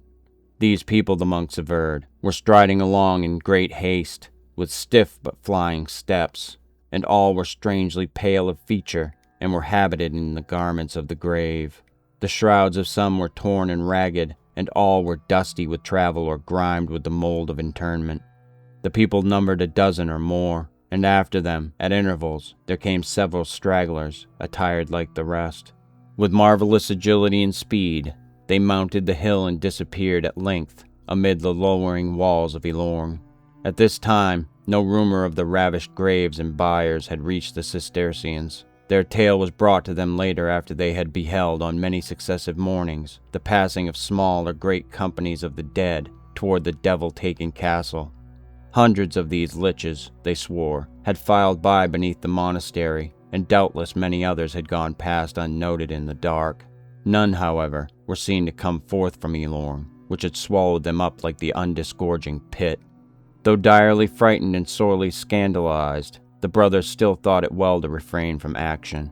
Some, the hardiest, irked by all these flagrant signs of evil, had desired to visit the ruins with holy water and lifted crucifixes, but their abbot, in his wisdom, enjoined them to wait. In the meanwhile, the nocturnal flames grew brighter, the noises louder. Also in the course of this waiting, while incessant prayers went up from the little monastery, a frightful thing occurred. One of the brothers, a stout fellow named Theophile, in violation of the rigorous discipline, had made over-frequent visits to the wine casks. No doubt he had tried to drown his pious horror at these untoward happenings. At any rate, after his potations, he had the ill luck to wander out among the precipices and break his neck. Sorrowing for his death and dereliction, the brothers laid Theophile in the chapel and chanted their masses for his soul. These masses in the dark hours before morning were interrupted by the untimely resurrection of the dead monk, who, with his head lolling horribly on his broken neck, rushed as if fiend-ridden from the chapel and ran down the hill towards the demon flames and clamors of Elorn. Part 3. The Testimony of the Monks. Following the above-related occurrence, 2 of the brothers who had previously desired to visit the haunted castle again applied to the abbot for this permission, saying that God would surely aid them in avenging the abduction of Theophile's body, as well as the taking of many others from consecrated ground. Marveling at the hardihood of these lusty monks who proposed to beard the arch-enemy in his lair, the abbot permitted them to go forth, furnished with aspergilluses and flasks of holy water, and bearing great crosses of hornbeam, such as would have served for maces with which to brain an armored knight. The monks, whose names were Bernard and Stephan, went boldly up at middle forenoon to assail the evil stronghold. It was an arduous climb, among overhanging boulders and along slippery scarps, but both were stout and agile, and moreover well accustomed to such climbing. Since the day was sultry and airless, their white robes were soon stained with sweat, but pausing only for brief prayer, they pressed on, and in good season they neared the castle, upon whose grey time-eroded ramparts they could still descry no evidence of occupation or activity. The deep moat that had once surrounded the place was now dry, and had been partly filled by crumbling earth and detritus from the walls. The drawbridge had rotted away, but the blocks of the barbican, collapsing into the moat, had made a sort of rough causey on which it was possible to cross. Not without trepidation, and lifting their crucifixes as warriors lift their weapons in the escalade of an armed fortress, the brothers climbed over the ruin of the barbican into the courtyard. This too, like the battlements, was seemingly deserted. Overgrown nettles, rank grasses, and sapling trees were rooted between its paving stones. The high, massive donjon, the chapel, and that portion of the castellated structure containing the great hall had preserved their main outlines after centuries of dilapidation. To the left of the broad bailey, a doorway yawned like the mouth of a dark cavern in the cliffy mass of the hall building, and from this doorway there issued a thin, bluish vapor, writhing in phantom coils toward the unclouded heavens. Approaching the doorway, the brothers beheld a gleaming of red fires within, like the eyes of dragons blinking through infernal murk. They felt sure that the place was an outpost of Erebus, an antechamber of the pit, but nevertheless they entered bravely, chanting loud exorcisms and brandishing their mighty crosses of hornbeam. Passing through the cavernous doorway, they could see but indistinctly in the gloom, being somewhat blinded by the summer sunlight they had left. Then, with the gradual clearing of their vision, a monstrous scene was limned before them, with ever-growing details of crowding horror and grotesquerie. Some of the details were obscure and mysteriously terrifying. Others, all too plain, were branded as if with sudden, ineffaceable hellfire on the minds of the monks. They stood on the threshold of a colossal chamber, which seemed to have been made by the tearing down of upper floors and inner partitions adjacent to the castle hall, itself a room of huge extent. The chamber seemed to recede through the interminable shadow, shafted with sunlight falling through the rents of ruin, sunlight that was powerless to dissipate the infernal gloom and mystery. The monks averred later that they saw many people moving about the place, together with sundry demons, some of whom were shadowy and gigantic, and others barely to be distinguished from the men. These people, as well as their familiars, were occupied with the tending of reverberatory furnaces and immense pear-shaped and gourd-shaped vessels, such as were used in alchemy. Some also were stooping above great fuming cauldrons, like sorcerers busy with the brewing of terrible drugs. Against the opposite wall there were 2 enormous vats, built of stone and mortar, whose circular sides rose higher than a man's head, so that Bernard and Stefan were unable to determine their contents. One of the vats gave forth a whitish glimmering, the other a ruddy luminosity. Near the vats and somewhat between them there stood a sort of low couch or litter, made of luxurious, weirdly figured fabrics, such as the Saracens weave. On this the monks discerned a dwarfish being, pale and wizened, with eyes of chill flame that shone like evil barrels through the dusk. The dwarf, who had all the air of a feeble moribund, was supervising the toils of the men and their familiars. The dazed eyes of the brothers began to comprehend other details. They saw that several corpses, among which they recognized that of Theophile, were lying on the middle of the floor together with a heap of human bones that had been wrenched asunder at the joints, and great lumps of flesh piled like the carvings of butchers. One of the men was lifting the bones and dropping them into a cauldron, beneath which there glowed a ruby-colored fire, and another was flinging the lumps of flesh into a tub filled with some hueless liquid that gave forth an evil hissing, as of 1,000 serpents. Others had stripped the grave clothes from one of the cadavers, and were starting to assail it with long knives. Others still were mounting rude flights of stone stairs along the walls of the immense vats, carrying vessels filled with semi-liquescent matters, which they emptied over the high rims. Appalled at this vision of human and satanic turpitude, and feeling a more than righteous indignation, the monks resumed their chanting of sonorous exorcisms, and rushed forward. Their entrance, it appeared, was not perceived by the heinously occupied crew of sorcerers and devils. Bernard and Stefan, filled with an ardor of godly wrath, were about to fling themselves upon the butchers who had started to assail the dead body. This corpse they recognized as being that of a notorious outlaw named Jacques Le Loup-Garou, who had been slain a few days previous in combat with the officers of the state. Le Loup-Garou, noted for his brawn, his cunning, and his ferocity, had long terrorized the woods and highways of Auvergne. His great body had been half eviscerated by the swords of the constabulary, and his beard was stiff and purple with the dried blood of a ghastly wound that had cloven his face from temple to mouth. He had died unshriven, but nevertheless the monks were unwilling to see his helpless cadaver put to some unhallowed use beyond the surmise of Christians. The pale, malignant-looking dwarf had now perceived the brothers. They heard him cry out in a shrill, imperatory tone that rose above the ominous hiss of the cauldrons and the hoarse mutter of men and demons. They knew not his words, which were those of some outlandish tongue, and sounded like an incantation. Instantly, as if in response to an order, 2 of the men turned from their unholy chemistry, and lifting copper basins filled with an unknown fetid liquor, hurled the contents of these vessels in the faces of Bernard and Stefan. The brothers were blinded by the stinging fluid, which bit their flesh as with many serpents' teeth, and they were overcome by the noxious fumes, so that their great crosses dropped from their hands, and they both fell unconscious on the castle floor. Recovering anon their sight and their other senses, they found that their hands had been tied with heavy thongs of gut, so that they were now helpless and could no longer wield their crucifixes, or the sprinklers of holy water which they carried. In this ignominious condition, they heard the voice of the evil dwarf commanding them to arise. They obeyed, though clumsily, and with difficulty, being denied the assistance of their hands.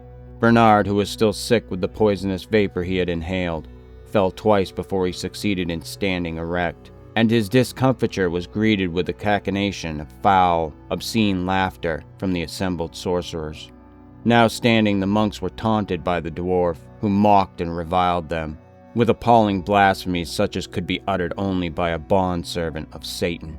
At last, according to their sworn testimony, he said to them, "Return to your kennel, ye whelps of Ealdabaoth, and take with you this message, that they came here as many shall go forth as one."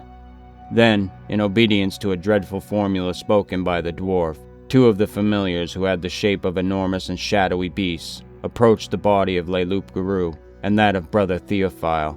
One of the foul demons, like a vapor that sinks into a marsh, entered the bloody nostrils of Le Loup-Garou, disappearing inch by inch, till its horned and bestial head was withdrawn from sight. The other, in like manner, went in through the nostrils of brother Theophile, whose head lay weird athwart his shoulder on the broken neck. Then, when the demons had completed their possession, the bodies, in a fashion horrible to behold, were raised up from the castle floor. the one with raveled entrails hanging from its wide wounds, the other with a head that dropped forward loosely on its bosom.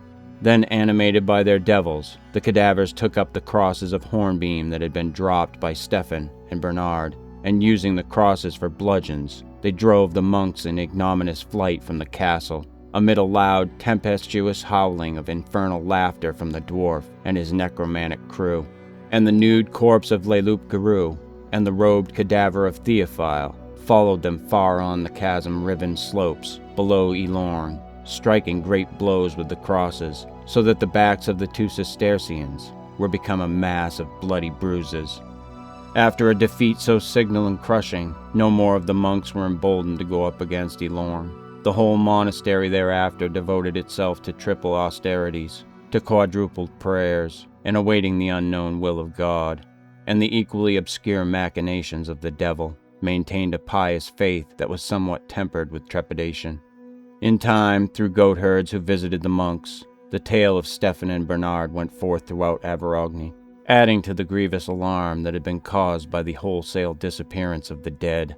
No one knew what was really going on in the haunted castle, or what disposition had been made of the hundreds of migratory corpses, for the light thrown on their fate by the monk's story, though lurid and frightful, was all too inconclusive, and the message sent by the dwarf was somewhat cabalistic. Everyone felt, however, that some gigantic menace, some black, infernal enchantment was being brewed within the ruinous walls. The malign, moribund dwarf was all too readily identified with the missing sorcerer Nathair, and his underlings, it was plain, were Nathair's pupils. Part 4. The Going Forth of Gaspard de Nord. Alone in his attic chamber, Gaspard de Nord, student of alchemy and sorcery, and quondam pupil of Nathair, sought repeatedly, but always in vain, to consult the viper-circled mirror. The glass remained obscure and cloudy, as with the risen fumes of satanical alembics, or baleful necromantic braziers. Haggard and weary with long nights of watching, Gaspard knew that Nathair was even more vigilant than he. Reading with anxious care the general configuration of the stars, he found the foretokening of a great evil that was to come upon Averogny, but the nature of the evil was not clearly shown. In the meanwhile, the hideous resurrection and migration of the dead was taking place. All Averogny shuddered at the manifold enormity. Like the timeless night of a Memphian plague, terror settled everywhere, and people spoke of each new atrocity in bated whispers, without daring to voice the execrable tale aloud. To Gaspard, as to everyone, the whispers came, and likewise, after the horror had apparently ceased in early midsummer, there came the appalling story of the Cistercian monks. Now at last the long baffled watcher found an inkling of that which he sought. The hiding place of the fugitive necromancer and his apprentices, at least, had been uncovered, and the disappearing dead were clearly traced to their bourne. But still, even for the percipient Gaspard, there remained an undeclared enigma, the exact nature of the abominable brew, the hell-dark sorcery that Nathair was concocting in his remote den. Gaspard felt sure of one thing only: the dying, splenetic dwarf, knowing that his allotted time was short, and hating the people of Averogny with a bottomless rancor, would prepare an enormous and maleficent magic without parallel. Even with his knowledge of Nathair's proclivities, and his awareness of the well-nigh inexhaustible arcanic science, the reserves of pit-deep wizardry possessed by the dwarf, he could form only vague, terrifical conjectures anent the incubated evil. But as time went on, he felt an ever-deepening oppression, the adumbration of a monstrous menace crawling from the dark rim of the world.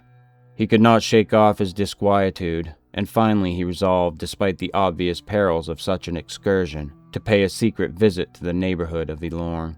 Gaspard, though he came of a well-to-do family, was at that time in straitened circumstances, for his devotion to a somewhat doubtful science had been disapproved by his father. His sole income was a small pittance, purveyed secretly to the youth by his mother and sister. This sufficed for his meager food, the rent of his room, and a few books and instruments and chemicals, but it would not permit the purchase of a horse, or even a humble mule for the proposed journey of more than 40 miles. Undaunted, he set forth on foot, carrying only a dagger and a wallet of food. He timed his wanderings so that he would reach Elorn at nightfall in the rising of a full moon. Much of his journey lay through the great, lowering forest, which approached the very walls of Viones on the eastern side, and ran in a somber arc through Averagny to the mouth of the rocky valley below Elorn. After a few miles, he emerged from the mighty wood of pines and oaks and larches, and thenceforward, for the first day, followed the river Isoil through an open, well-peopled plain. He spent the warm summer night beneath a beech tree in the vicinity of a small village, not caring to sleep in the lonely woods where robbers and wolves, and creatures of a more baleful repute, were commonly supposed to dwell. At evening of the second day, after passing through the wildest and oldest portion of the immemorial wood, he came to the steep, stony valley that led to his destination. This valley was the fountainhead of the Isoil, which had dwindled to a mere rivulet. In the brown twilight between sunset and moonrise, he saw the lights of the Cistercian monastery, and opposite, on the piled forbidding scarps, the grim and rugged mass of the ruinous stronghold of Elorn, with wan and wizard fires flickering behind its high embrasures. Apart from these fires, there was no sign of occupation, and he did not hear at any time the dismal noises reported by the monks.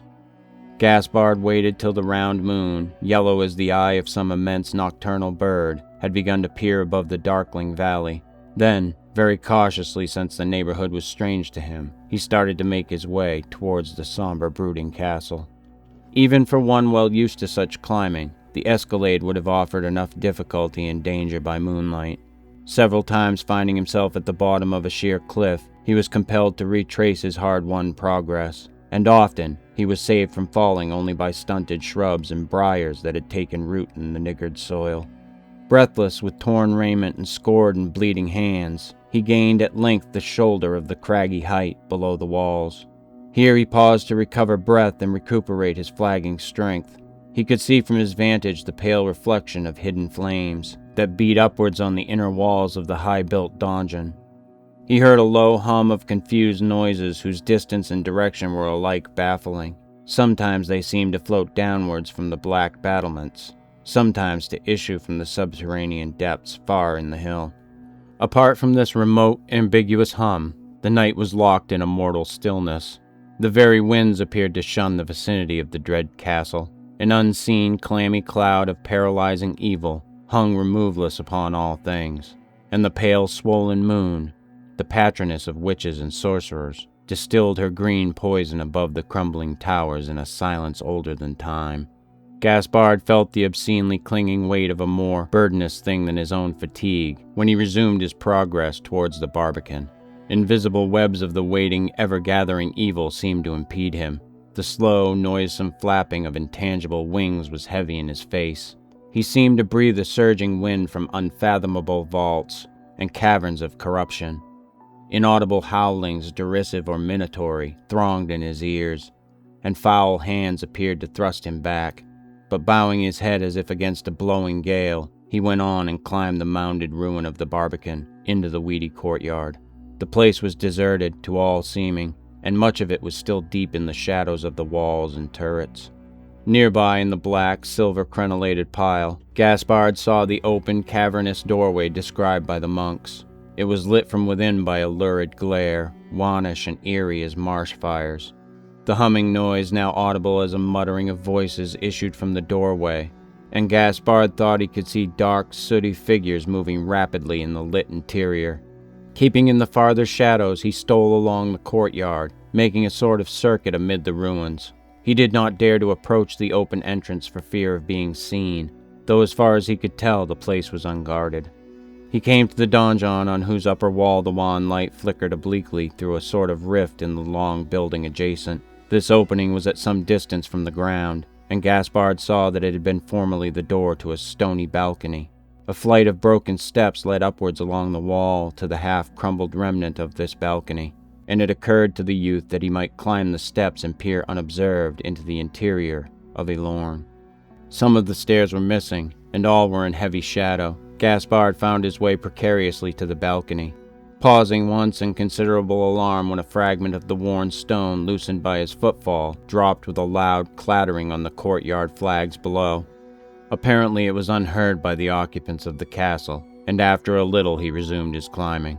Cautiously he neared the large, ragged opening through which the light poured upwards.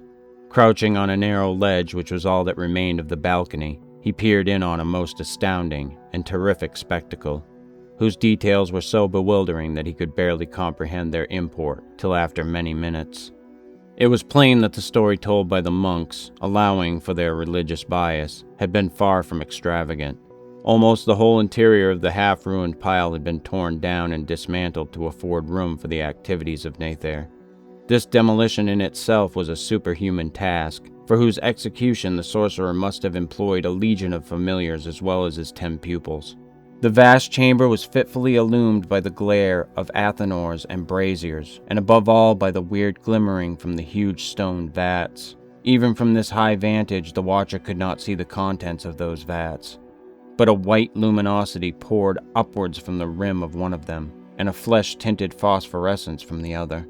Gaspard had seen certain of the experiments and evocations of Nathair, and was all too familiar with the appurtenances of the dark arts. Within certain limits he was not squeamish, nor was it likely that he would have been terrified overmuch by the shadowy, uncouth shapes of demons who toiled in the pit below him side by side with the black-clad pupils of the sorcerer. But a cold horror clutched his heart when he saw the incredible, enormous thing that occupied the central floor, the colossal human skeleton 100 feet in length, stretching for more than the extent of the old castle hall, the skeleton whose bony right foot the group of men and devils, to all appearance, were busily clothing with human flesh. The prodigious and macabre framework, complete in every part, with ribs like arches of some satanic nave, shone as if it were still heated by the fires of an infernal welding. It seemed to shimmer and burn with unnatural life, to quiver with malign disquietude in the flickering glare and gloom. The great finger bones, curving claw-like on the floor, appeared as if they were about to close upon some helpless prey.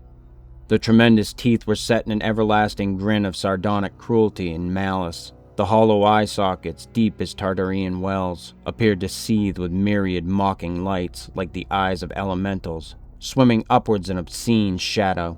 Gaspard was stunned by the shocking and stupendous phantasmagoria that yawned before him like a peopled hell. Afterwards he was never wholly sure of certain things, and could remember very little of the actual manner in which the work of the men and their assistants was being carried on. Dim, dubious bat-like creatures seemed to be flitting to and fro between one of the stone vats, and the group that toiled like sculptors, clothing the bony foot with a reddish plasm which they applied and molded like so much clay.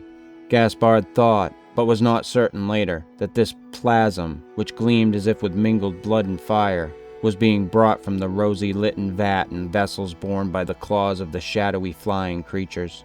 None of them, however, approached the other vat, whose wannish light was momentarily enfeebled, as if it were dying down.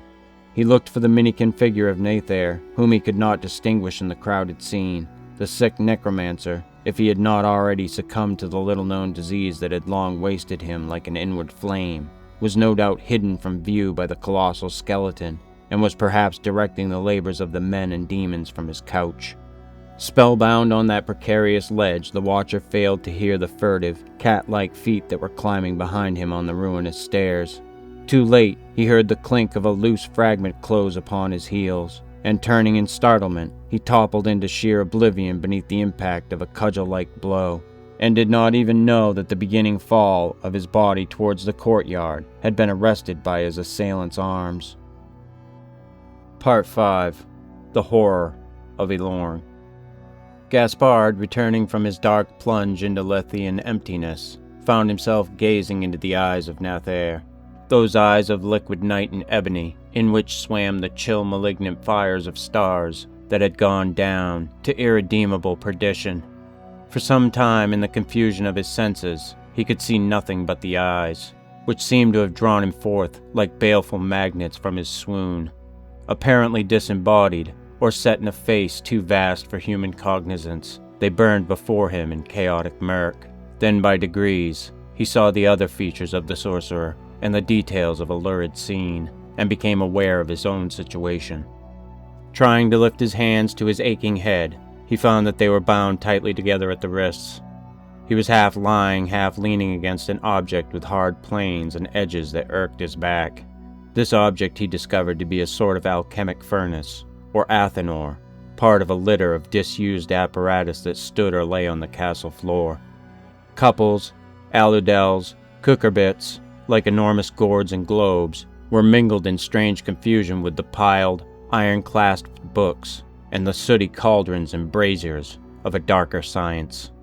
Nethair, propped among Saracenic cushions, with arabesques of sullen gold and fulgurant scarlet, was peering upon him from a kind of improvised couch, made with bales of orient rugs and arrases, to whose luxury the rude walls of the castle, stained with mold and mottled with dead fungi, offered a grotesque foil. Dim lights and evil swooping shadows flickered across the scene, and Gaspard could hear a guttural hum of voices behind him. Twisting his head a little, he saw one of the stone vats, whose rosy luminosity was blurred and blotted by vampire wings that went to and fro. "Welcome," said Nethair, after an interval in which the student began to perceive the fatal progress of illness in the pain-pinched features before him. "So Gaspard du Nord has come to see his former master." The harsh, imperatory voice, with demoniac volume, issued appallingly from the wizened frame.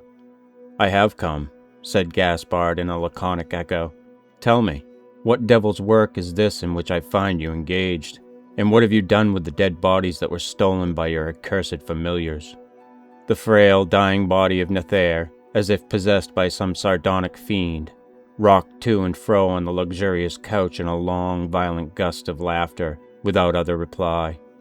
"If your looks bear credible witness," said Gaspard, when the baleful laughter had ceased, "you are mortally ill, and the time is short in which you can hope to atone for your deeds of malice, and make your peace with God, if indeed it still be possible for you to make peace. What foul and monstrous brew are you preparing, to ensure the ultimate perdition of your soul?" The dwarf was again seized by a spasm of diabolic mirth. "Nay, nay, my good Gaspard," he said finally. "I have made another bond than the one with which pulling cowards try to purchase the goodwill and forgiveness of the heavenly tyrant. Hell may take me in the end, if it will, but hell has paid and will still pay, an ample and goodly price. I must die soon, it is true, for my doom is written in the stars.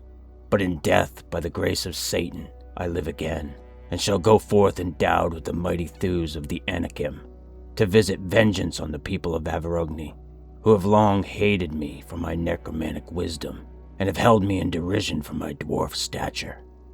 "What madness is this whereof you dream?" asked the youth, appalled by the more than human frenzy and malignity that seemed to dilate the shrunken frame of Nethair and stream in Tartarean luster from his eyes. "It is no madness, but a veritable thing, a miracle, mayhap a life itself is a miracle, from the fresh bodies of the dead, which otherwise would have rotted away in charnel foulness. My pupils and familiars are making for me, beneath my instruction, the giant form whose skeleton you have beheld. My soul, at the death of its present body, will pass into this colossal tenement through the working of certain spells of transmigration, in which my faithful assistants have also been carefully instructed. If you had remained with me, Gaspard, and had not drawn back in your petty, pious squeamishness from the marvels and profundities that I should have unveiled for you, it would now be your privilege to share in the creation of this prodigy. And if you had come to Elorn a little sooner in your presumptuous prying, I might have made a certain use of your stout bones and muscles, the same use I have made of other young men, who died through accident or violence. But it is too late even for this, since the building of the bones has been completed, and it remains only to invest them with human flesh. My good Gaspard, there is nothing whatever to be done with you, except to put you safely out of the way. Providentially for this purpose, there is an arbalete beneath the castle, a somewhat dismal lodging place, no doubt, but one that was made strong and deep by the grim lords of Elorn." Gaspard was unable to frame any reply to this sinister and extraordinary speech. Searching his horror-frozen brain for words, he felt himself seized from behind by the hands of unseen beings who had come, no doubt, in answer to some gesture of Nethair, a gesture which the captive had not perceived. He was blindfolded with some heavy fabric, moldy and musty as a grave cloth, and was led stumbling through the litter of strange apparatus and down a winding flight of ruinous, narrow stairs from which the noisome breath of stagnating water, mingled with the oily muskiness of serpents, arose to meet him. He appeared to descend for a distance that would admit of no return. Slowly the stench grew stronger, more insupportable. The stairs ended. A door clanged sullenly on rusty hinges, and Gaspard was thrust forward on a damp, uneven floor that seemed to have been worn away by myriad feet. He heard the grating of a ponderous slab of stone. His wrists were untied. The bandage was removed from his eyes, and he saw by the light of flickering torches a round hole that yawned in the oozing floor at his feet. Beside it was the lifted slab that had formed its lid. Before he could turn to see the faces of his captors, to learn if they were men or devils, he was seized rudely and thrust into the gaping hole. He fell through Erebus-like darkness for what seemed an immense distance before he struck bottom.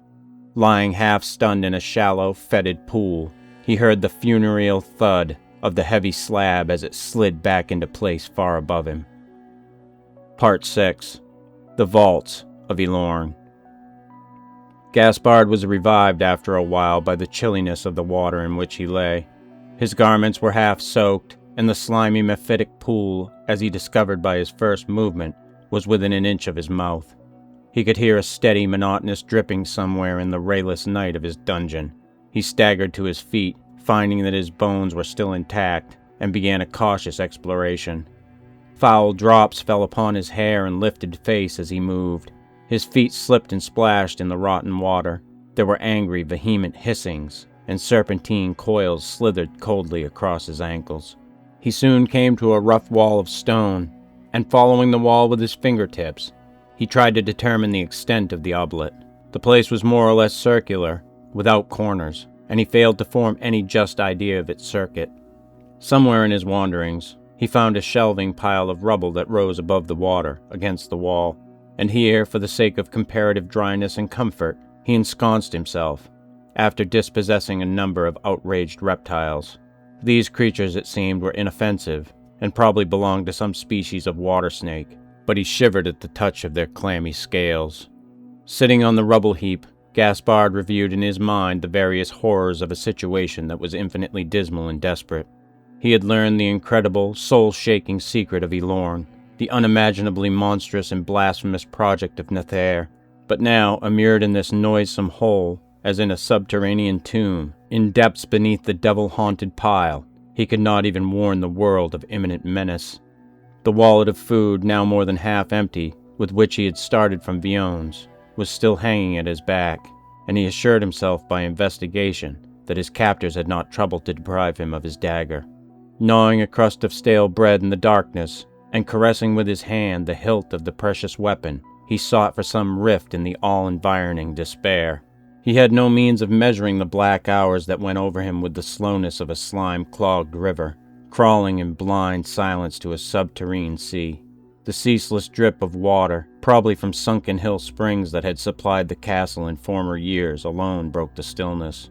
But the sound became in time an equivocal monotone that suggested to his half-delirious mind the mirthless and perpetual chuckling of unseen imps.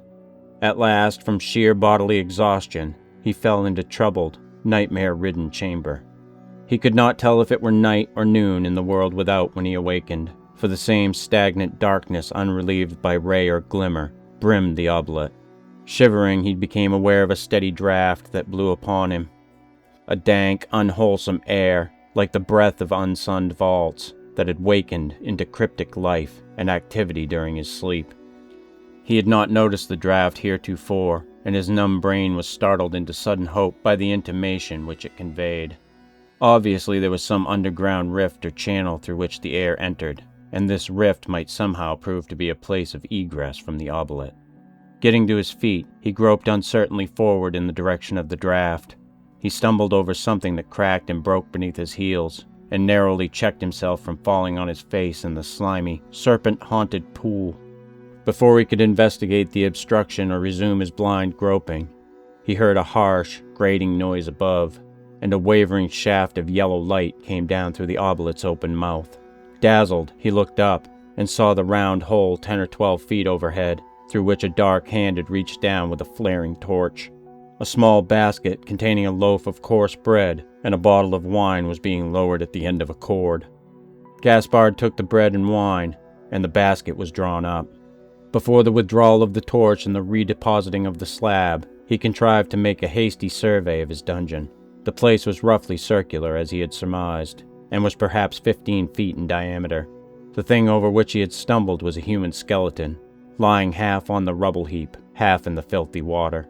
It was brown and rotten with age, and its garments had long melted away in patches of liquid mold. The walls were guttered and runneled by centuries of ooze, and their very stone, it seemed, was rotting slowly to decay. In the opposite side, at the bottom, he saw the opening he had suspected, a low mouth, not much bigger than a fox's hole, into which the sluggish water flowed. His heart sank at the sight, for even if the water were deeper than it seemed, the hole was far too straight for the passage of a man's body. In a state of hopelessness that was like a veritable suffocation, he found his way back to the rubble pile, when the light had been withdrawn. The loaf of bread and the bottle of wine were still in his hands. Mechanically, with dull, sodden hunger, he munched and drank. Afterwards he felt stronger, and the sour, common wine served to warm him, and perhaps helped to inspire him with the idea which he presently conceived. Finishing the bottle, he found his way across the dungeon to the low, burrow-like hole. The entering air current had strengthened, and this he took for a good omen. Drawing his dagger, he started to pick with the point at the half-rotten, decomposing wall, in an effort to enlarge the opening. He was forced to kneel in noisome silt, and the writhing coils of water snakes, hissing frightfully, crawled across his legs as he worked. Evidently the hole was their means of ingress and egress, to and from the oblet. The stone crumbled readily beneath his dagger, and Gaspard forgot the horror and ghastliness of his situation in the hope of escape. He had no means of knowing the thickness of the wall, or the nature and extent of the subterranes that lay beyond, but he felt sure that there was some channel of connection with the outer air. For hours, or days it seemed, he toiled with his dagger, digging blindly at the soft wall and removing the debris that splashed in the water beside him. After a while, prone on his belly, he crept into the hole he had enlarged, and burrowing like some laborious mole, he made his way onwards, inch by inch. At last, to his prodigious relief, the dagger point went through into empty space. He broke away with his hands the thin shell of obstructing stone that remained. Then, crawling on in the darkness, he found that he could stand upright on a sort of shelving floor. Straightening his cramped limbs, he moved on very cautiously. He was in a narrow vault or tunnel, whose sides he could touch simultaneously with his outstretched fingertips. The floor was a downwards incline, and the water deepened, rising to his knees and then to his waist. Probably the place that had once been used as an underground exit from the castle, and the roof falling in had dammed the water. More than a little dismayed, Gaspard began to wonder if he had exchanged the foul, skeleton-haunted oblet for something even worse. The night around and before him was still untouched by any ray, and the air current, though strong, was laden with dankness and moldiness as of interminable vaults. Touching the tunnel sides at intervals as he plunged hesitantly into the deepening water, he found a sharp angle giving upon free space at his right. The space proved to be the mouth of an intersecting passage, whose flooded bottom was at least level, and went no deeper into the stagnant foulness. Exploring it, he stumbled over the beginning of a flight of upward steps. Mounting these through the shoaling water, he soon found himself on dry stone. The stairs, narrow, broken, irregular, without landings, appeared to wind in some eternal spiral that was coiled lightlessly about the bowels of Elorn. They were close and stifling as a tomb, and plainly they were not the source of the air current which Gaspard had started to follow. Whither they would lead he knew not, nor could he tell if they were the same stairs by which he had been conducted to his dungeon. But he climbed steadily, pausing only at long intervals to regain his breath as best he could in the dead, mephitic burned air. At length, in the solid darkness far above, he began to hear a mysterious, muffled sound. A dull but recurrent crash, as of mighty blocks and masses of falling stone. The sound was unspeakably ominous and dismal, and it seemed to shake the unfathomable walls around Gaspard, and to thrill with a sinister vibration in the steps on which he trod. He climbed now with redoubled caution and alertness, stopping ever and anon to listen. The recurrent crashing noise grew louder, more ominous, as if it were immediately above, and the listener crouched on the dark stairs for a time that might have been many minutes, without daring to go farther. At last, with disconcerting suddenness, the sound came to an end, leaving a strained and fearful stillness. With many baleful conjectures, not knowing what fresh enormity he should find, Gaspard ventured to resume his climbing.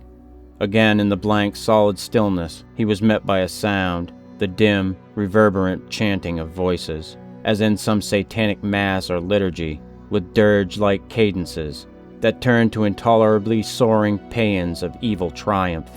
Long before he could recognize the words, he shivered at the strong, malefic throbbing of the measured rhythm, whose fall and rise appeared somehow to correspond to the heartbeats of some colossal demon.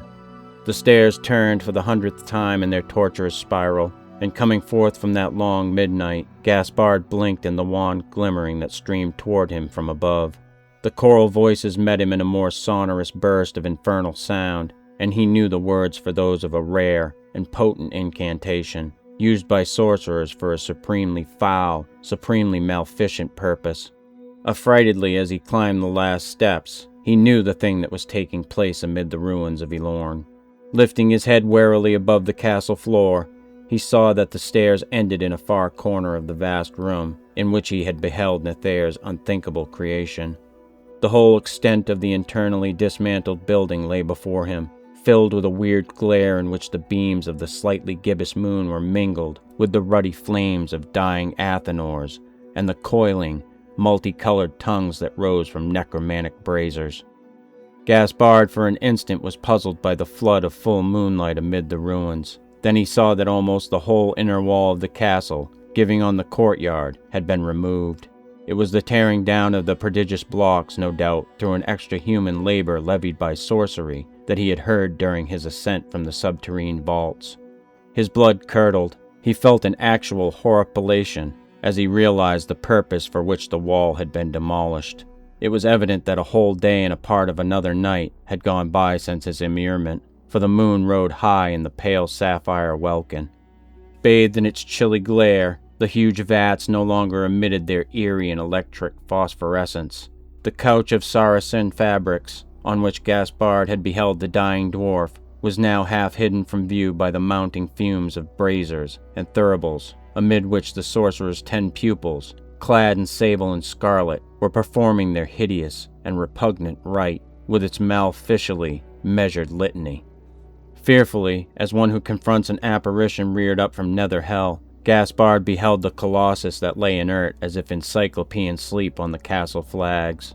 The thing was no longer a skeleton. The limbs were rounded into bossed, enormous thews, like the limbs of biblical giants. The flanks were like an insuperable wall. The deltoids of the mighty chest were broad as platform. The hands could have crushed the bodies of men like millstones.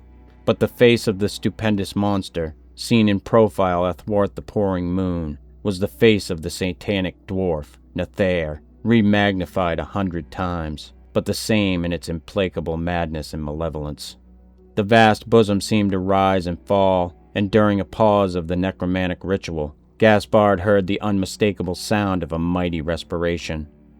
The eye in the profile was closed, but its lid appeared to tremble with a great curtain, as if the monster were about to awake, and the outflung hand, with fingers pale and bluish as a row of corpses, twitched unquietly on the castle flags.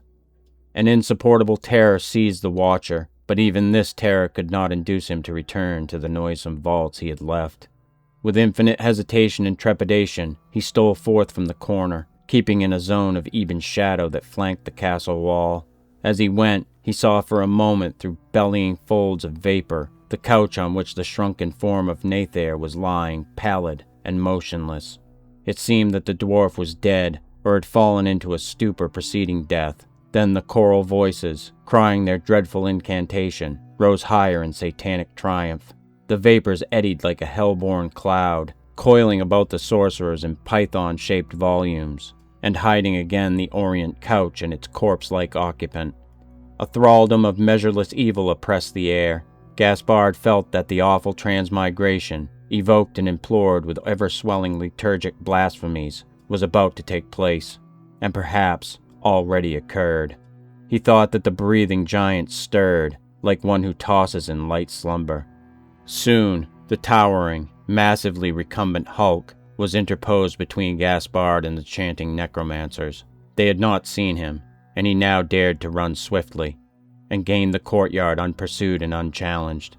Thence, without looking back, he fled like a devil-hunted thing upon the steep and chasm-riven slopes below Elorn. Part 7. The Coming of the Colossus. After the cessation of the exodus of liches, a universal terror still prevailed. A wide-flung shadow of apprehension, infernal and funereal, lay stagnantly on Averagny. There were strange and disastrous portents in the aspect of the skies. Flame-bearded meteors had been seen to fall beyond the eastern hills. A comet far in the south had swept the stars with its luminous bosom for a few nights, and had then faded, leaving among men the prophecy of bale and pestilence to come. By day the air was oppressed and sultry, and the blue heavens were heated as if by whitish fires. Clouds of thunder, darkling and withdrawn, shook their fulgurant lances on the far horizons, like some beleaguering Titan army.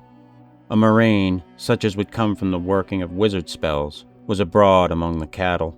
All these signs and prodigies were an added heaviness on the burdened spirits of men, who went to and fro in daily fear of the hidden preparations and machinations of hell. But until the actual breaking forth of the incubated menace, there was no one, save Gaspard de Nord, who had knowledge of its veritable form. And Gaspard, fleeing headlong beneath the gibbous moon towards Viones, and fearing to hear the tread of a colossal pursuer at any moment, had thought it more than useless to give warning in such towns and villages as lay upon his line of sight, where indeed, even if warned, could men hope to hide themselves from the awful thing, begotten by hell, on the ravished charnel, that would walk forth like the Anakim, to visit its roaring wrath on a trampled world.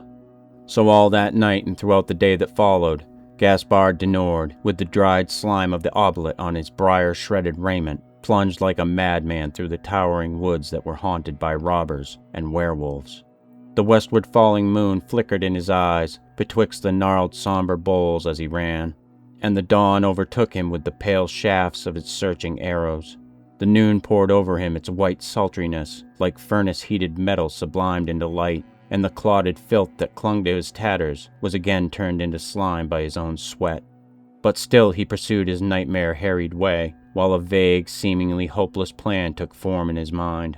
In the interim, several monks of the Cistercian Brotherhood, watching the grey wall of Elorn at early dawn with their habitual vigilance, were the first after Gaspard to behold the monstrous horror created by the necromancers. Their account may have been somewhat tinged by a pious exaggeration, but they swore that the giant rose abruptly, standing more than waist-high above the ruins of the Barbican, amid a sudden leaping of long-tongued fires, and a swirling of pitchy fumes erupted from Malbolge. The giant's head was level with the high top of the donjon, and his right arm, out-thrust, lay like a bar of stormy cloud athwart the new-risen sun. The monks fell groveling to their knees, thinking that the arch-foe himself had come forth, using Elorn for his gateway from the pit. Then across the mile-wide valley, they heard a thunderous peal of demoniac laughter, and the giant, climbing over the mounded barbican at a single step, began to descend the scarped and craggy hill. When he drew nearer, bounding from slope to slope, his features were manifestly those of some great devil animated with ire and malice towards the sons of Adam. His hair and matted locks streamed behind him like a mass of black pythons. His naked skin was livid and pale and cadaverous, with the skin of the dead, but beneath it, the stupendous thews of a titan swelled and rippled. The eyes, wide and glaring, flamed like lidless cauldrons heated by the fires of the unplumbed pit. The rumor of his coming passed like a gale of terror through the monastery. Many of the brothers, deeming discretion the better part of religious fervor, hid themselves in the stone-hewn cellars and vaults. Others crouched in their cells, mumbling and shrieking incoherent pleas to all the saints. Still others, the most courageous, repaired in a body to the chapel, and knelt in solemn prayer before the wooden Christ on the great crucifix. Bernard and Stefan, now somewhat recovered from their grievous beating, alone dared to watch the advance of the giant. Their horror was inexpressibly increased when they began to recognize in the colossal features a magnified likeness to the lineaments of that evil dwarf who had presided over the dark, unhallowed activities of Elorn. And the laughter of the Colossus as he came down the valley was like a tempest-born echo of the damnable cachinnation that had followed their ignominious flight from the haunted stronghold. To Bernard and Stefan, however, it seemed merely that the dwarf, who was no doubt an actual demon, had chosen to appear in his natural form.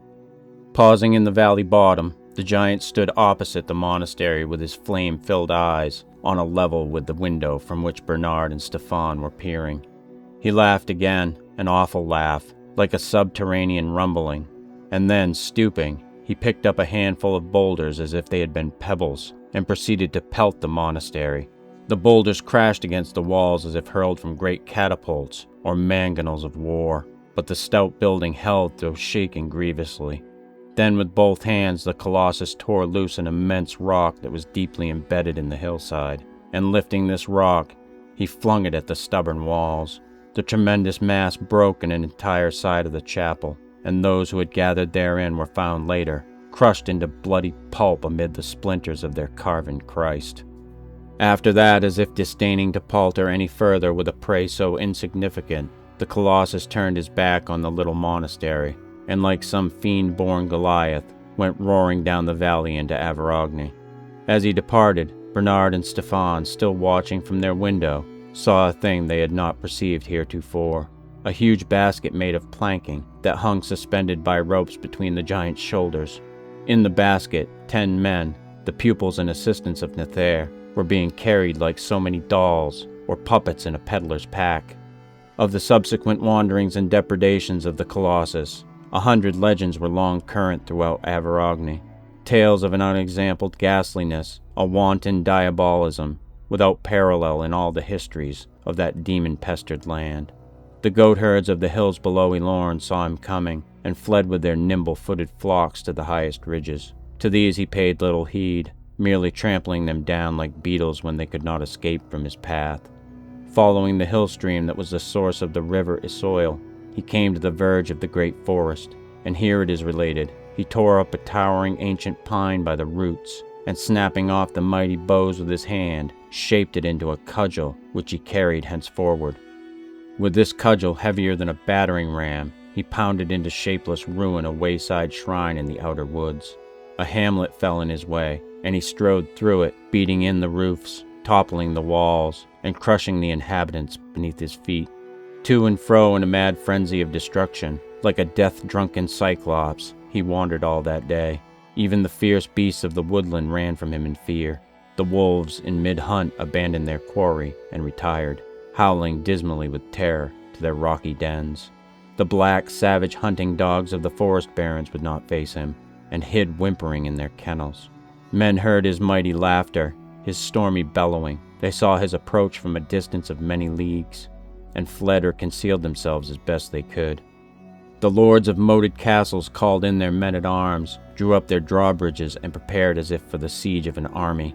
The peasants hid themselves in caverns, in cellars, in old wells, and even beneath hay-mounds, hoping he would pass them by unnoticed. The churches were crammed with refugees who sought protection of the cross, deeming that Satan himself or one of his chief lieutenants had risen to harry and lay waste the land. In a voice like summer thunder, mad maledictions, unthinkable obscenities, and blasphemies were uttered ceaselessly by the giant as he went to and fro. Men heard him address the litter of black-clad figures that he carried on his back, in tones of admonishment or demonstration such as a master would use to his pupils.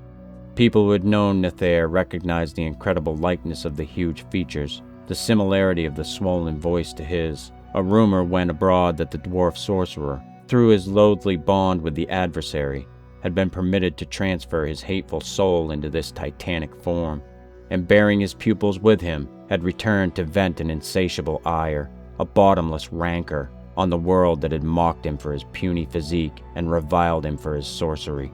The charnel genesis of the monstrous avatar was also rumored, and indeed it was said that the Colossus had openly proclaimed his identity. It would be tedious to make explicit mention of all the enormities, all the atrocities that were ascribed to the marauding giant. There were people, mostly priests and women it is told, whom he picked up as they fled and pulled limb from limb as a child might quarter an insect. And there were worse things not to be named in this record. Many eyewitnesses told how he hunted Pierre, Lord of La Fernay, who had gone forth with his dogs and men to chase a noble stag in the nearby forest. Overtaking horse and rider, he caught them with one hand, and bearing them aloft as he strode over the treetops, he hurled them later against the granite walls of the Chateau La Fernay in passing. Then catching the red stag that Pierre had hunted, he flung it after them, and the huge bloody blotches made by the impact of the bashed bodies remained long on the castle stone, and were never wholly washed away by the autumn rains and the winter snows. Countless tales were told also of the deeds of obscene sacrilege and profanation committed by the Colossus, of the wooden virgin that he flung into the soil above Zymes, lashed with human gut to the rotting, mail-clad body of an infamous outlaw, of the wormy corpses that he dug with his hands from the unconsecrated graves and hurled into the courtyard of the Benedictine Abbey of Paragon, of the church of St. Zenobi, which he buried with its priests and congregation beneath a mountain of ordure made by the gathering of all the dung heaps from the neighboring farms. Part 8. The Laying of the Colossus. Back and forth in an irregular drunken zigzag course, from end to end and side to side of the harried realm, the giant strode without pause, like an energumen possessed by some implacable fiend of mischief and murder, leaving behind him as a reaper leaves his swath an ever-lengthening zone of havoc, of rapine and carnage. And when the sun, blackened by the smoke of burning villages, had set luridly beyond the forest, men still saw him moving in the dusk, and heard still the portentous rumbling of his mad, stormy cachinnation.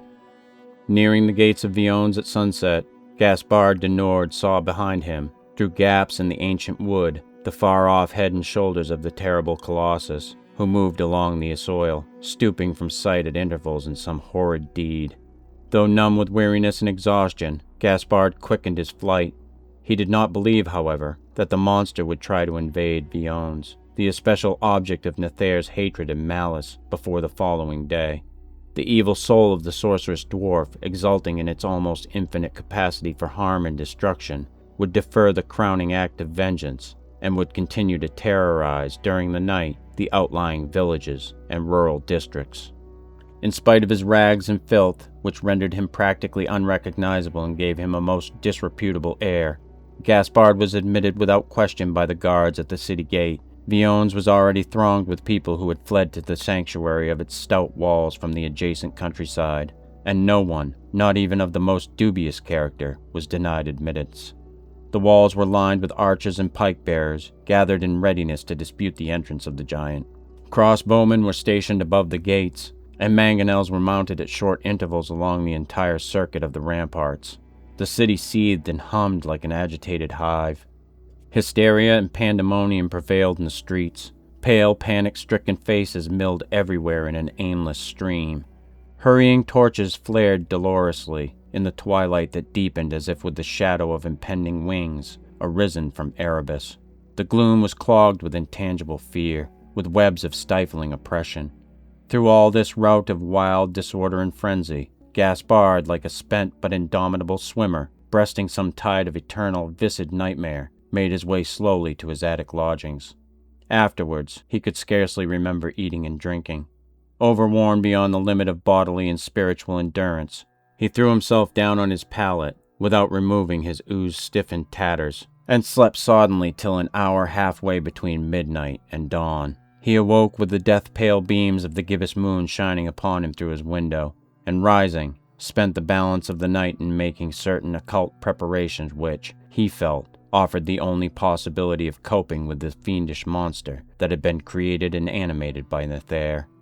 Working feverishly by the light of the westering moon and a single dim taper, Gaspard assembled various ingredients of familiar alchemic use which he possessed, and compounded from these, through a long and somewhat cabalistic process, a dark gray powder which he had seen employed by Nether on numerous occasions. He had reasoned that the Colossus, being formed from the bones and flesh of dead men, unlawfully raised up, and energized only by the soul of a dead sorcerer, would be subject to the influence of this powder, which Nether had used for the laying of resurrected liches. The powder, if cast in the nostrils of such cadavers, would cause them to return peacefully to their tombs and lie down in a renewed slumber of death. Gaspard made a considerable quantity of the mixture, arguing that no mere finger pinch would suffice for the lulling of the gigantic charnel monstrosity. His guttering yellow candle was dimmed by the white dawn as he ended the Latin formula of fearsome verbal invocation from which the compound would derive much of its efficacy. The formula, which called for the cooperation of Alastor and other evil spirits, he used with unwillingness, but he knew that there was no alternative. Sorcery could be fought only with sorcery.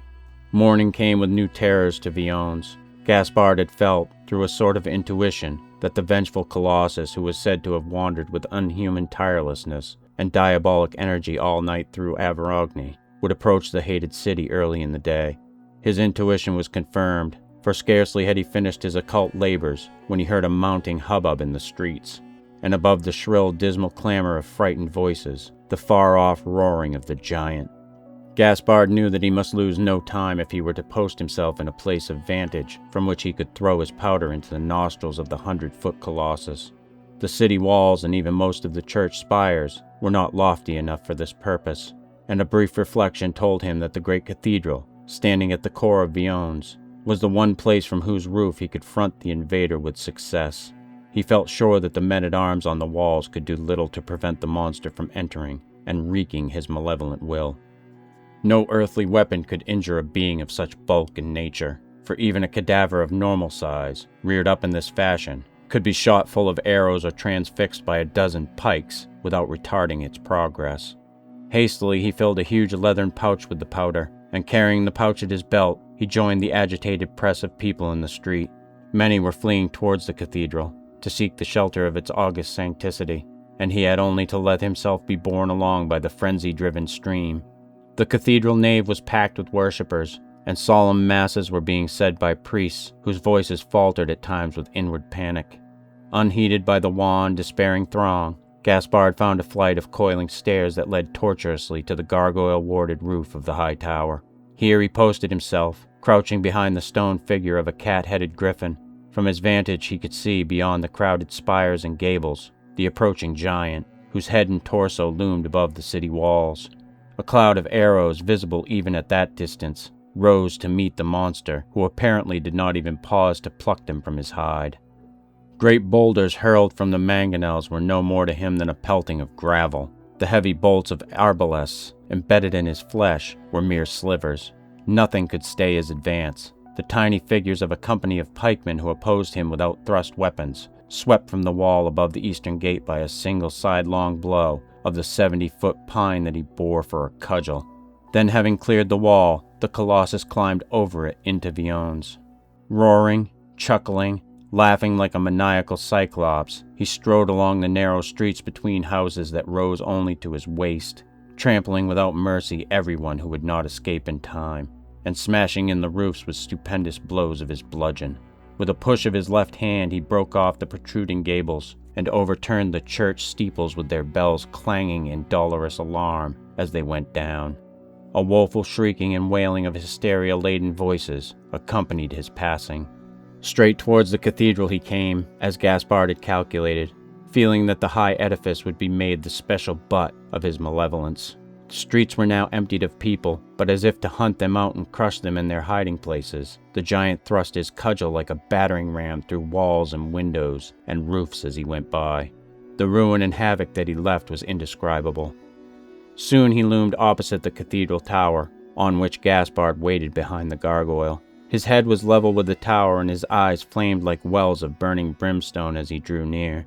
His lips were parted over stalactic fangs, in a hateful snarl, and he cried out in a voice like the rumbling of articulate thunder. "Ho, ye puling priests and devotees of a powerless god! Come forth and bow to Nether, the master, before he sweeps you into limbo." It was then that Gaspard, with a hardihood beyond comparison, rose from his hiding place and stood in full view of the raging colossus.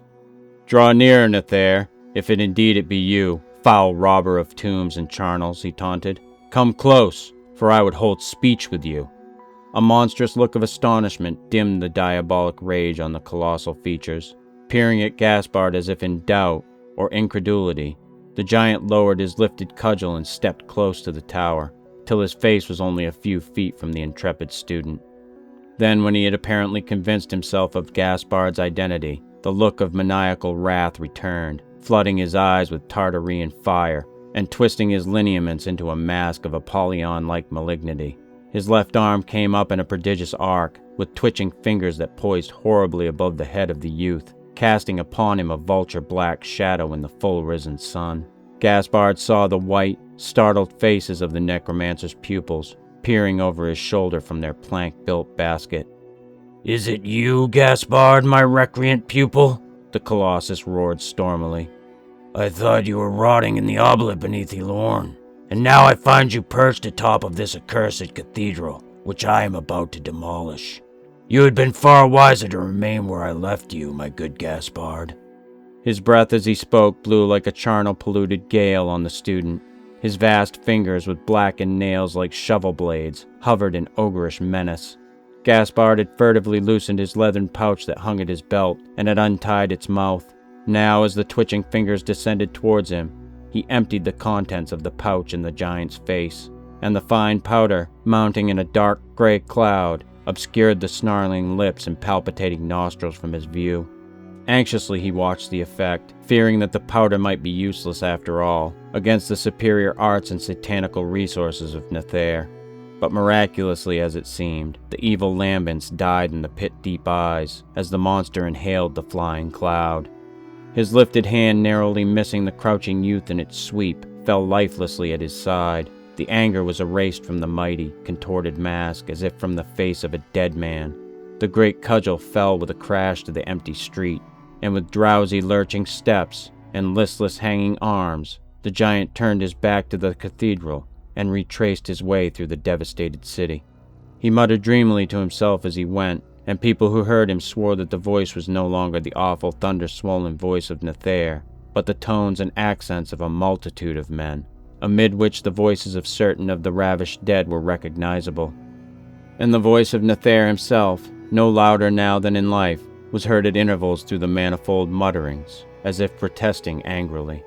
Climbing the eastern wall as it had come, the Colossus went to and fro for many hours, no longer wreaking a hellish wrath and rancor, but searching, as people thought, for the various tombs and graves from which the hundreds of bodies that composed it had been so foully reft. From charnel to charnel, from cemetery to cemetery it went, through all the land, but there was no grave anywhere in which the dead Colossus could lie down. Then towards evening, men saw it from afar on the red rim of the sky, digging with its hands in the soft, loamy plain beside the river of soil. There, in a monstrous and self-made grave, the Colossus laid itself down and did not rise again. The 10 pupils of Nether, it was believed, unable to descend from their basket, were crushed beneath the mighty body, for none of them was ever seen thereafter. For many days no one dared to approach the place where the corpse lay uncovered in its self-dug grave, and so the thing rotted prodigiously beneath the summer sun, breeding a mighty stench that wrought pestilence in that portion of Avaragne. And they who ventured to go near in the following autumn, when the stench had lessened greatly, swore that the voice of Nether, still protesting angrily, was heard by them to issue from the enormous, rook-haunted bulk. Of Gaspard de Nord, who had been the savior of the province, it was related that he lived in much honor to a ripe age, being the one sorcerer of that region, who at no time incurred the disapprobation of the church.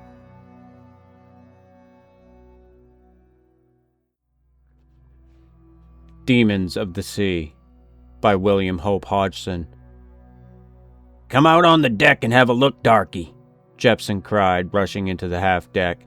"The old man says there's been a submarine earthquake and the sea's all bubbling and muddy." Obeying the summons of Jepson's excited tone, I followed him out. It was as he had said. The everlasting blue of the ocean was mottled with splotches of a muddy hue, and at times a large bubble would appear to burst with a loud pop. Aft, the skipper and the 3 mates could be seen on the poop, peering at the sea through their glasses. As I gazed out over the gently heaving water, far off to windward something was hove up into the evening air. It appeared to be a mass of seaweed, but fell back into the water with a sullen plunge as though it were something more substantial. Immediately after this strange occurrence, the sun set with tropical swiftness, and in the brief afterglow things assumed a strange unreality. The crew were all below, no one but the mate and the helmsman remaining on the poop. Away forward on the top-gallant forecastle head, the dim figure of the man on lookout could be seen, leaning against the forestay. No sound was heard save the occasional jingle of a chained sheet, or the flog of the steering gear as a small swell passed under our counter. Presently the mate's voice broke the silence, and looking up I saw that the old man had come on deck and was talking with him. From the few stray words that could be overheard, I knew they were talking of the strange happenings of the day. Shortly after sunset, the wind, which had been fresh during the day, died down, and with its passing the air grew oppressively hot. Not long after 2 bells the mate sung out for me, and ordered me to fill a bucket from overside and bring it to him. When I had carried out his instructions, he placed a thermometer in the bucket. "Just as I thought," he muttered, removing the instrument and showing it to the skipper. 99 degrees. Why, the sea's hot enough to make tea with." "Hope it doesn't get any hotter," growled the latter. "If it does, we shall all be boiled alive." At a sign from the mate, I emptied the bucket and replaced it in the rack, after which I resumed my former position by the rail. The old man and the mate walked the poop side by side. The air grew hotter as the hours passed, and after a long period of silence, broken only by the occasional pop of a bursting gas bubble, the moon arose. It shed but a feeble light, however, as a heavy mist had arisen from the sea, and through this the moonbeams struggled weakly. The mist, we decided, was due to the excessive heat of the seawater. It was a very wet mist, and we were soon soaked to the skin. Slowly the interminable night wore on, and the sun arose, looking dim and ghostly through the mist that rolled and billowed about the ship. From time to time we took the temperature of the sea, although we found but a slight increase therein. No work was done, and a feeling as of something impending pervaded the ship. The foghorn was kept going constantly, as the lookout peered through the wreathing mists. The captain walked the poop in company with the mates, and once the third mate spoke and pointed out into the clouds of fog. All eyes followed his gesture. We saw what was apparently a black line, which seemed to cut the whiteness of the billows. It reminded us of nothing so much as an enormous cobra standing on its tail. As we looked, it vanished. The grouped mates were evidently puzzled. There seemed to be a difference of opinion among them. Presently, as they argued, I heard the second mate's voice. "That's all rot," he said. "I've seen things in the fog before, but they've always turned out to be imaginary." The third shook his head and made some reply I could not overhear, but no further comment was made. Going below that afternoon, I got a short sleep, and on coming on deck at 8 bells, I found that the steam still held us. If anything, it seemed to be thicker than ever. Hansard, who had been taking the temperatures during my watch below, informed me that the sea was 3 degrees hotter, and that the old man was getting into a rare old state. At 3 bells I went forward to have a look over the bows, and a chin with Stevenson, whose lookout it was. On gaining the forecastle head, I went to the side and looked down into the water. Stevenson came over and stood beside me. "Rum go this," he grumbled. He stood by my side for a time in silence. We seemed to be hypnotized by the gleaming surface of the sea. Suddenly, out of the depths right before us, there arose a monstrous black face. It was like a frightful caricature of a human countenance. For a moment we gazed petrified. My blood seemed to suddenly turn to ice water. I was unable to move. With a mighty effort of will, I regained my self-control, and grasping Stevenson's arm, I found I could do no more than croak. My powers of speech seemed gone. "Look!" I gasped. "Look!" Stevenson continued to stare into the sea, like a man turned to stone. He seemed to stoop further over as if to examine the thing more closely. "Lord!" he exclaimed. "It must be the devil himself." As though the sound of his voice had broken a spell, the thing disappeared. My companion looked at me while I rubbed my eyes, thinking that I had been asleep, and that the awful vision had been a frightful nightmare. One look at my friend, however, disabused me of any such thought. His face wore a puzzled expression. "Better go aft and tell the old man," he faltered. I nodded and left the forecastle head, making my way aft like one in a trance. The skipper and the mate were standing at the break of the poop, and running up the ladder I told them what we had seen. "Bosh!" sneered the old man. You've been looking at your own ugly reflection in the water. Nevertheless, in spite of his ridicule, he questioned me closely. Finally, he ordered the mate forward to see if he could see anything. The latter, however, returned in a few moments to report that nothing unusual could be seen. 4 bells were struck, and we were relieved for tea. Coming on deck afterward, I found the men clustered together forward. The sole topic of conversation with them was the thing that Stevenson and I had seen. "I suppose, darky, it couldn't have been a reflection by any chance, could it?" one of the older men asked. "Ask Stevenson," I replied as I made my way aft. At 8 bells my watch came on deck again, to find that nothing further had developed. But about an hour before midnight, the mate, thinking to have a smoke, sent me to his room for a box of matches with which to light his pipe. It took me no time to clatter down the brass-treaded ladder and back to the poop, where I handed him the desired article. Taking the box, he removed a match and struck it on the heel of his boot. As he did so, far out in the night, a muffled screaming arose. Then came a clamor as of hoarse braying, like an ass but considerably deeper, and with a horribly suggestive human note running through it. "Good God, did you hear that, darky?" asked the mate in odd tones.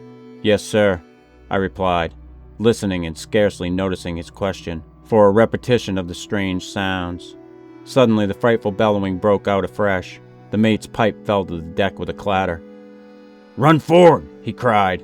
"Quick now, and see if you can see anything." With my heart in my mouth and pulses pounding madly, I raced forward. The watch were all up on the forecastle head, clustered around the lookout. Each man was talking and gesticulating wildly. They became silent and turned questioning glances toward me as I shouldered my way among them. "Have you seen anything?" I cried. Before I could receive an answer, a repetition of the horrid sounds broke out again, profaning the night with their horror. They seemed to have definite direction now, in spite of the fog that enveloped us. Undoubtedly, too, they were nearer. Pausing a moment to make sure of their bearing, I hastened aft and reported to the mate. I told him that nothing could be seen, but that the sounds apparently came from right ahead of us.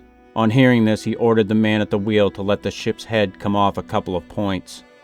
A moment later, a shrill screaming tore its way through the night, followed by the hoarse, braying sounds once more. "It's close on the starboard bow!" exclaimed the mate as he beckoned the helmsman to let her head come off a little more. Then, singing out for the watch, he ran forward, slacking the lee braces on the way. When he had the yards trimmed to his satisfaction on the new course, he returned to the poop and hung far out over the rail, listening intently. Moments passed that seemed like hours, yet the silence remained unbroken. Suddenly the sounds began again, and so close that it seemed as though they must be right aboard of us. At this time I noticed a strange booming note mingled with the brays, and once or twice there came a sound that can only be described as a sort of gug, gug. Then would come a wheezy whistling, for all the world like an asthmatic person breathing. All this while the moon shone wanly through the steam, which seemed to me to be somewhat thinner. Once the mate gripped me by the shoulder as the noises rose and fell again. They seemed to be coming from a point broad on our beam. Every eye on the ship was straining into the mist, but with no result. Suddenly one of the men cried out as something long and black slid past us into the fog astern. From it there rose 4 indistinct and ghostly towers, which resolved themselves into spars and ropes and sails. "It's a ship! It's a ship!" we cried excitedly. I turned to Mr. Gray. He too had seen something, and was staring aft into the wake. So ghost-like, unreal, and fleeting had been our glimpse of the stranger, that we were not sure that we had seen an honest, material ship, but thought that we had been vouchsafed a vision of some phantom vessel like the Flying Dutchman. Our sails gave a sudden flap, the clew irons flogging the bulwarks with hollow thumps. The mate glanced aloft. "Wind's dropping," he growled savagely. "We shall never get out of this infernal place at this gate." Gradually the wind fell until it was a flat calm. No sound broke the death-like silence save the rapid patter of the reef points, as she gently rose and fell on the light swell. Hours passed and the watch was relieved, and then I went below. At 7 bells we were called again, and as I went along the deck to the galley, I noticed that the fog seemed thinner and the air cooler. When 8 bells were struck, I relieved Hansard at the coiling down the ropes. From him I learned that the steam had begun to clear about 4 bells, and that the temperature of the sea had fallen 10 degrees. In spite of the thinning mist, It was not until about a half an hour later that we were able to get a glimpse of the surrounding sea. It was still mottled with dark patches, but the bubbling and popping had ceased. As much of the surface of the ocean as could be seen had a peculiarly desolate aspect. Occasionally a wisp of steam would float up from the nearer sea and roll undulatingly across its silent surface, until lost in the vagueness that still held the hidden horizon. Here and there columns of steam rose up in pillars, which gave me the impression that the sea was hot in patches. Crossing to the starboard side and looking over, I found that conditions there were similar to those to port. The desolate aspect of the sea filled me with an idea of chilliness, although the air was quite warm and muggy. From the break of the poop the mate called to me to get his glasses. When I had done this, he took them from me and walked to the taffrail. Here he stood for some moments polishing them with his handkerchief. After a moment he raised them to his eyes and peered long and intently into the mist astern.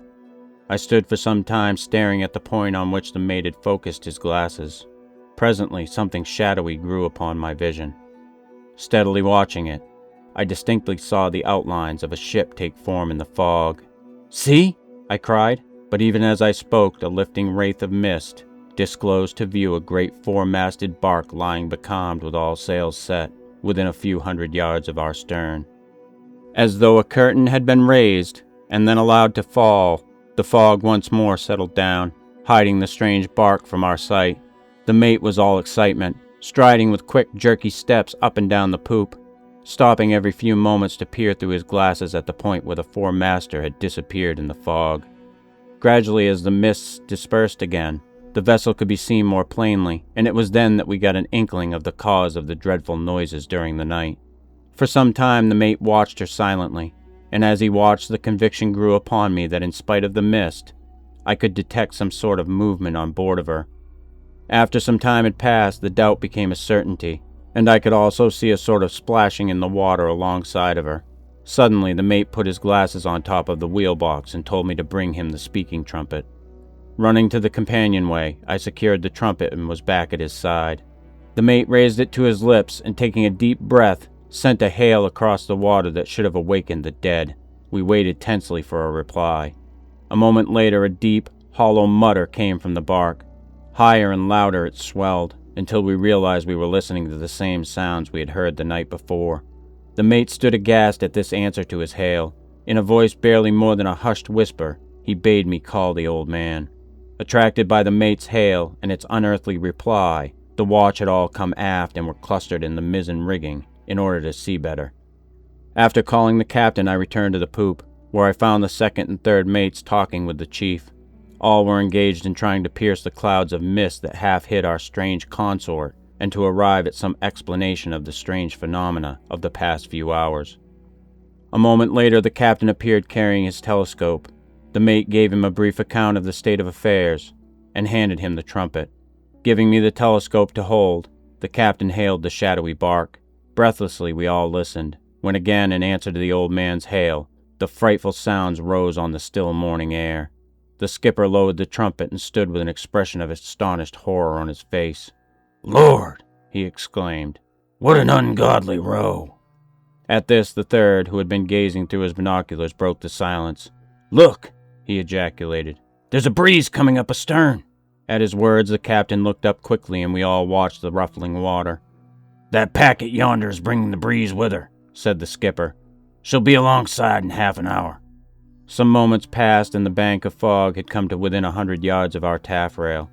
The strange vessel could be distinctly seen just inside the fringe of the driving mist wreaths. After a short puff, the wind died completely, but as we stared with hypnotic fascination, the water astern of the stranger ruffled again, with a fresh cat's paw. Seemingly with the flapping of her sails, she drew slowly up to us. As the leaden seconds passed, the big foremaster approached us steadily.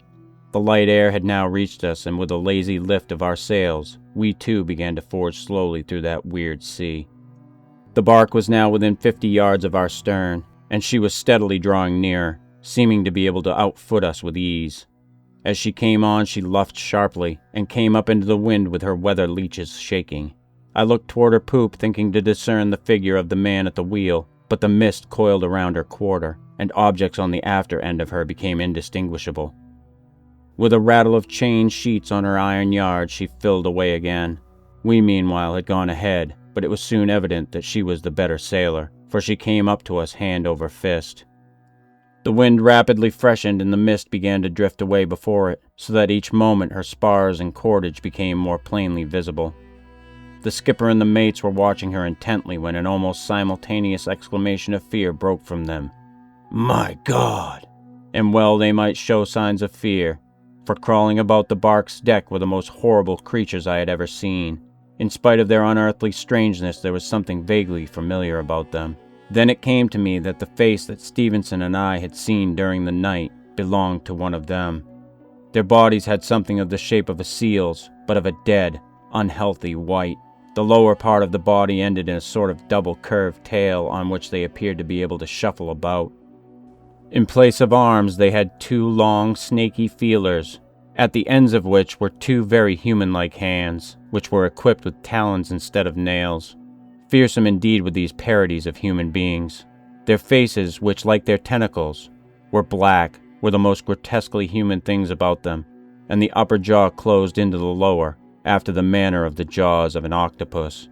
I have seen men among certain tribes of natives who had faces uncommonly like theirs, but yet no native I had ever seen could have given me the extraordinary feeling of horror and revulsion I experienced towards these brutal-looking creatures. "What devilish beasts!" burst out the captain in disgust. With this remark he turned to the mates, and as he did so the expressions on their faces told me that they had all realized what the presence of these bestial-looking brutes meant. If, as was doubtless the case, these creatures had boarded the bark and destroyed her crew, what would prevent them from doing the same with us? We were a smaller ship and had a smaller crew, and the more I thought of it, the less I liked it. We could now see the name of the bark's bow with the naked eye. It read Scottish Heath, while on her boats we could see the name bracketed with Glasgow, showing that she hailed from that port. It was a remarkable coincidence that she should have a slant from just the quarter in which yards were trimmed, as before we saw her she must have been drifting around with everything aback. But now in this light air, she was able to run alongside us with no one at her helm. But steering herself as she was, and although at times she yawned wildly, she never got herself aback. As we gazed at her, we noticed a sudden movement on board of her, and several of the creatures slid into the water. "See! See! They've spotted us! They're coming for us!" cried the mate wildly.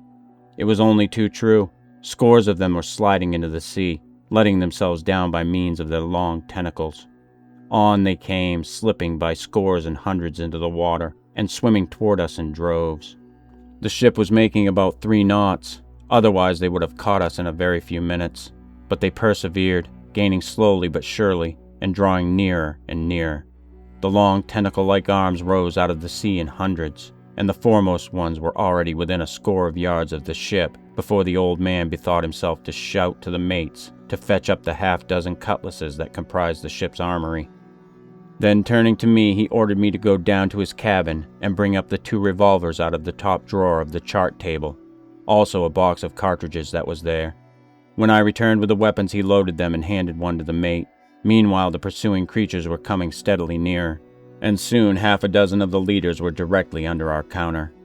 Immediately, the captain leaned over the rail and emptied his pistol into them, but without any apparent effect. He must have realized how puny and ineffectual his efforts were, for he did not reload his weapon. Some dozen of the brutes had reached us, and as they did so their tentacles rose into the air and caught our rail. I heard the 3rd mate scream suddenly, and turning, I saw him dragged quickly to the rail with a tentacle wrapped completely around him. Snatching a cutlass, the 2nd mate hacked off the tentacle where it joined the body. A gout of blood splashed into the 3rd mate's face, and he fell to the deck. A dozen more of those arms rose and wavered in the air, but they now seemed some yards astern of us. A rapidly widening patch of clear water appeared between us and the foremost of our pursuers, and we raised a wild shout of joy. The cause was soon apparent, for a fine fair wind had sprung up, and with the increase in its force the Scottish Heath had got herself aback, while we were rapidly leaving the monsters behind us. The 3rd mate rose to his feet with a dazed look, and as he did so something fell to the deck. I picked it up and found that it was the severed portion of the tentacle of the 3rd's late adversary. With a grimace of disgust I tossed it into the sea. as I needed no reminder of that awful experience. 3 weeks later, we anchored in San Francisco. There, the captain made a full report of the affair to the authorities, with the result that a gunboat was dispatched to investigate. 6 weeks later, she returned to report that she had been unable to find any signs, either of the ship herself or of the fearful creatures that had attacked her. And since then, nothing, as far as I know, has ever been heard of the four-masted bark Scottish Heath, last seen by us in the possession of creatures that may rightly be called demons of the sea. Whether she still floats, occupied by her hellish crew, or whether some storm has sent her to her last resting place beneath the waves, is surely a matter of conjecture. Perchance on some dark, fog-bound night, a ship in that wilderness of waters may hear cries and sounds beyond those of the wailing of the winds. Then let them look to it, for it may be that the demons of the sea are near them.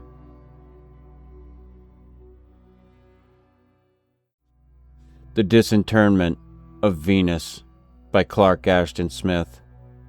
Prior to certain highly deplorable and scandalous events in the year 1550, the vegetable garden of Paragon was situated on the southeast side of the abbey. After these events, it was removed to the northwest side, where it has remained ever since, and the former garden site was given to weeds and briars, which by strict order of the successive abbots, no one has ever tried to eradicate or curb. The happenings which compelled this removal of the Benedictines' turnip and carrot patches became a popular tale in Averrogne. It is hard to say how much or how little of the legend is apocryphal. One April morning, 3 monks were spading lustily in the garden.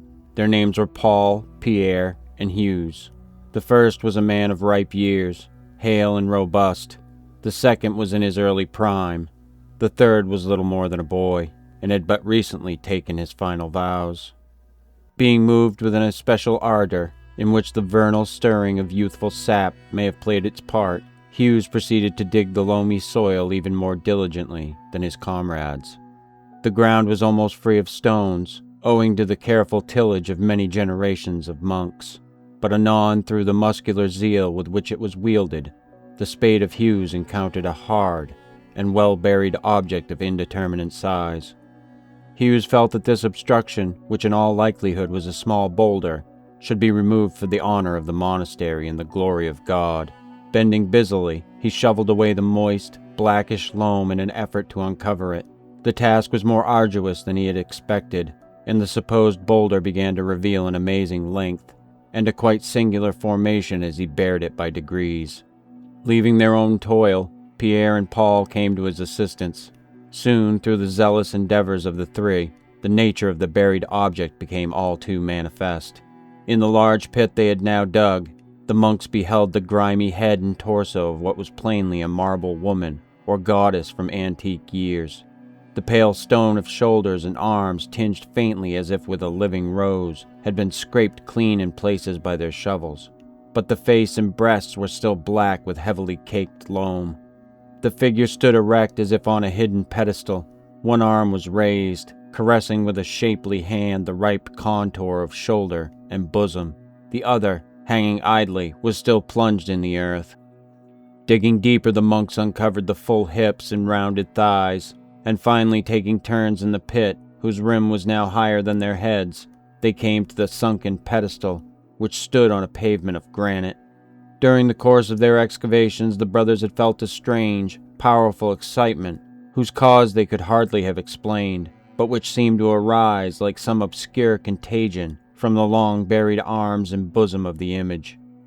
Mingled with a pious horror due to the infamous paganry and nudity of the statue, there was an unacknowledged pleasure which the three would have rebuked in themselves as vile and shameful if they had recognized it. Fearful of chipping or scratching the marble, they wielded their spades with much chariness, and when the digging was completed and the comely feet were uncovered on their pedestal, Paul, the oldest, standing beside the image in the pit, began to wipe away with a handful of weeds and grass the maculations of dark loam that still clung to its lovely body. This task he performed with great thoroughness, and he ended by polishing the marble with the hem and sleeves of his black robe. He and his fellows, who were not without classic learning, now saw that the figure was evidently a statue of Venus, dating no doubt from the Roman occupation of Averrogne, when certain altars to this divinity had been established by the invaders. The vicissitudes of the half-legendary time, the long dark years of inhumation, had harmed the Venus little, if at all.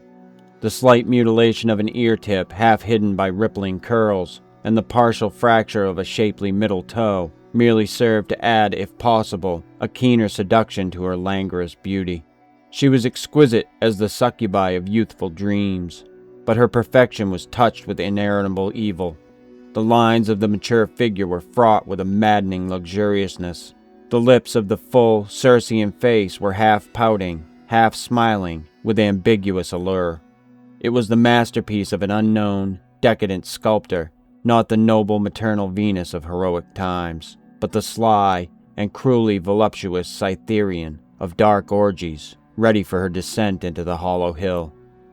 A forbidden enchantment, an unhallowed thraldom, seemed to flow from the flesh-pale marble and to weave itself like invisible hair about the hearts of the brothers. With a sudden mutual feeling of shame, they recalled their monkhood and began to debate what should be done with the Venus, which in a monastery garden was somewhat misplaced.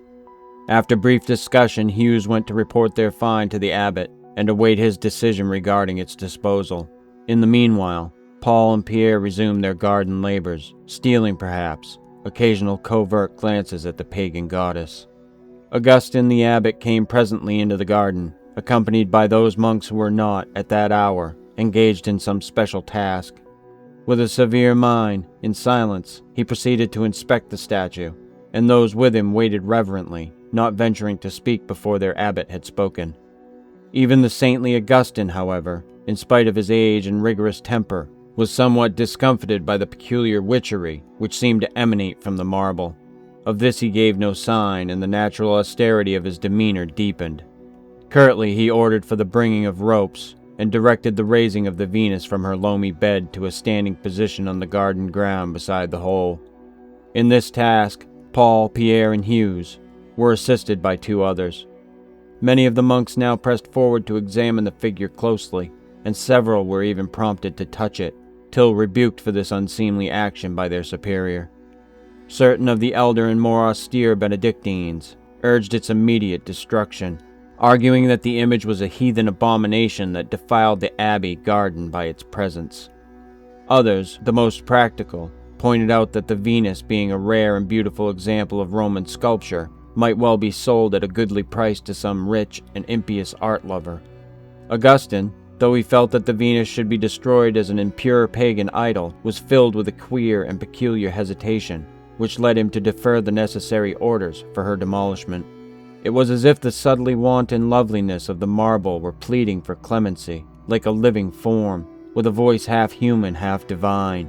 Averting his eyes from the white bosom, he spoke harshly, bidding the brothers to return to their labors and devotions, and saying that the Venus could remain in the garden till arrangements were made for her ultimate disposition and removal.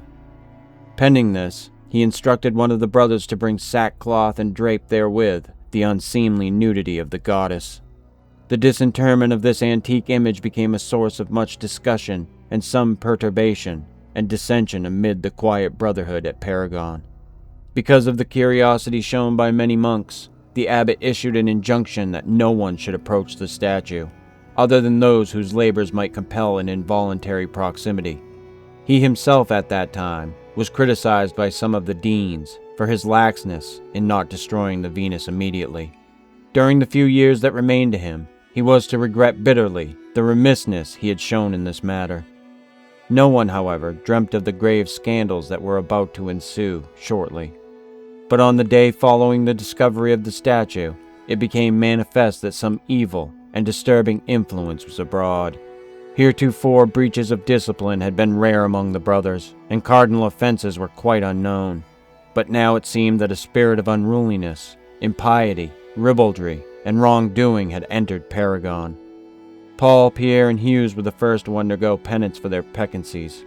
A shocked dean had overheard them discussing with impure levity certain matters that were more suitable for the conversation of worldly gallants than of monks. By way of extenuation, the three brothers pleaded that they had been obsessed with carnal thoughts and images ever since their exhumation of the Venus, and for this they blamed the statue, saying that a pagan witchcraft had come upon them from its flesh-white marble. On that same day, others of the monks were charged with similar offenses, and still others made confession of lubric desires and visions such as had tormented Anthony during his desert vigil. Those too were prone to blame the Venus. Before evensong, many infractions of monastic rule were reported, and some of them were of such nature as to call for the severest rebuke and penance. Brothers whose conduct had heretofore been exemplary in all ways were found guilty of transgressions such as could be accounted for only by the direct influence of Satan or some powerful demon. Worst of all, on that very night it was found that Hughes and Paul were absent from their beds in the dormitory, and no one could say whither they had gone. They did not return on the day following. Inquiries were made by the abbot's order in the neighboring village of St. Zenoby, and it was learned that Paul and Hughes had spent the night at a tavern of unsavory repute, drinking and wenching, and they had taken the road to Vionnes, chief city of the province, at early dawn. Later they were apprehended and brought back to the monastery, protesting that their downfall was wholly due to some evil contagion which they had incurred by touching the statue. In view of the unexampled demoralization which prevailed at Paragon, no one doubted that a diabolic pagan charm was at work. The source of the charm was all too obvious. Moreover, queer tales were told by monks who had labored in the garden or had passed within sight of the image. They swore that the Venus was no mere sculpted idol, but a living woman or she-devil who had changed her position repeatedly and had rearranged the folds of the sackcloth in such manner as to lay bare one shapely shoulder and a part of her bosom. Others avowed that the Venus walked in the garden by night, and some even affirmed that she had entered the monastery and appeared before them like a succubus. Much fright and horror was created by these tales, and no one dared to approach the image closely. Though the situation was supremely scandalous, the abbot still forbore to issue orders for the statue's demolition, fearing that any monk who touched it, even with a motive so pious, would court the baleful sorcery that had brought Hughes and Paul to disaster and disgrace, and had led others into impurity of speech or actual impiety. It was suggested, however, that some layman should be hired to shatter the idol and remove and bury its fragments. This, no doubt, would have been accomplished in good time, if it had not been for the hasty and fanatical zeal of Brother Lewis. This brother, a youth of good family, was conspicuous among the Benedictines both for his comely face and his austere piety. Handsome as Adonis, he was given to ascetic vigils and prolonged devotions, outdoing in this regard the abbot and the deans. At the hour of the statue's disinterment, he was busily engaged in copying a Latin testament, and neither then nor at any later time had he cared to inspect the find, which he considered more than dubious. He had expressed disapprobation on hearing from his fellows the details of the discovery, and feeling that the abbey garden was polluted by the presence of an obscene image, he had purposely avoided all windows through which the marble might have been visible to his chaste eyes. When the influence of heathen evil and corruption became manifest amid the brothers, he had shown great indignation, deeming it a most insufferable thing that virtuous, God-fearing monks should be brought to shame through the operation of some hellish, pagan spell.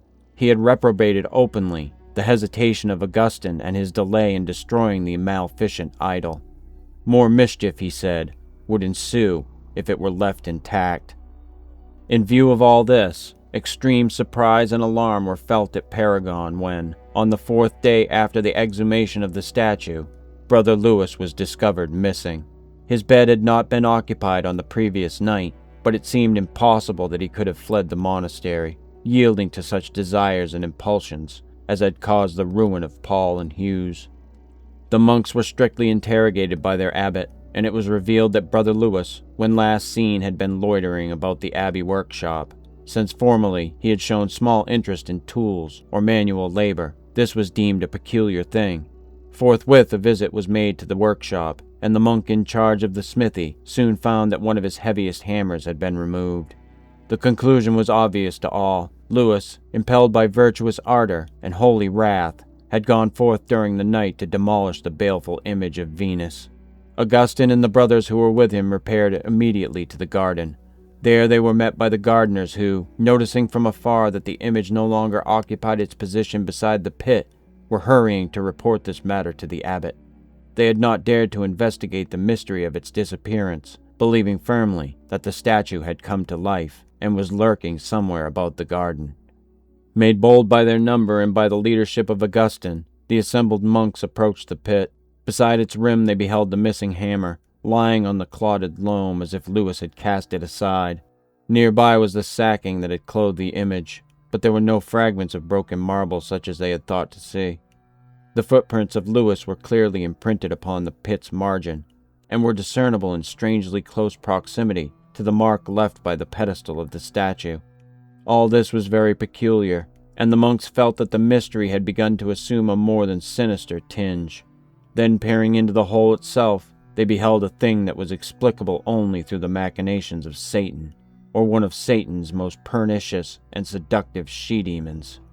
Somehow, the Venus had been overturned, and had fallen back into the broad, deep pit. The body of Brother Lewis, with a shattered skull and lips bruised to a sanguine pulp, was lying crushed beneath her marble breasts. His arms were clasped about her in a desperate, lover-like embrace, to which death had now added its own rigidity.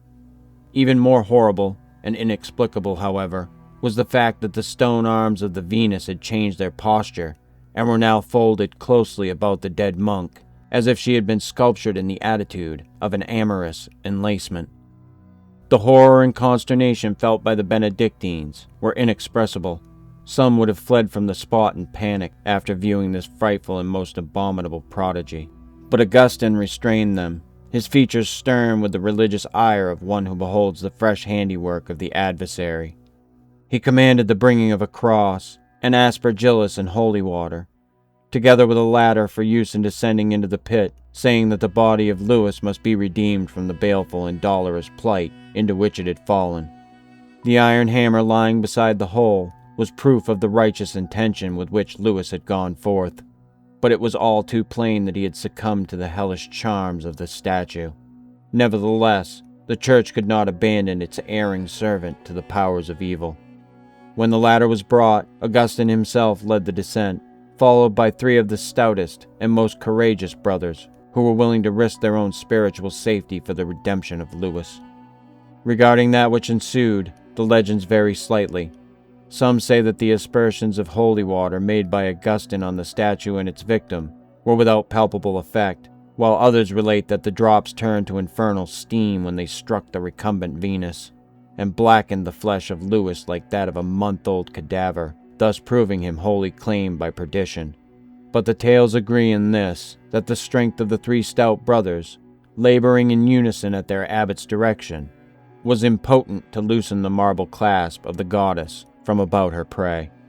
So by the order of Augustine, the pit was filled hastily to its rim with earth and stones, and the very spot where it had been, being left without mound or other mark, was quickly overgrown by grass and weeds along with the rest of the abandoned garden.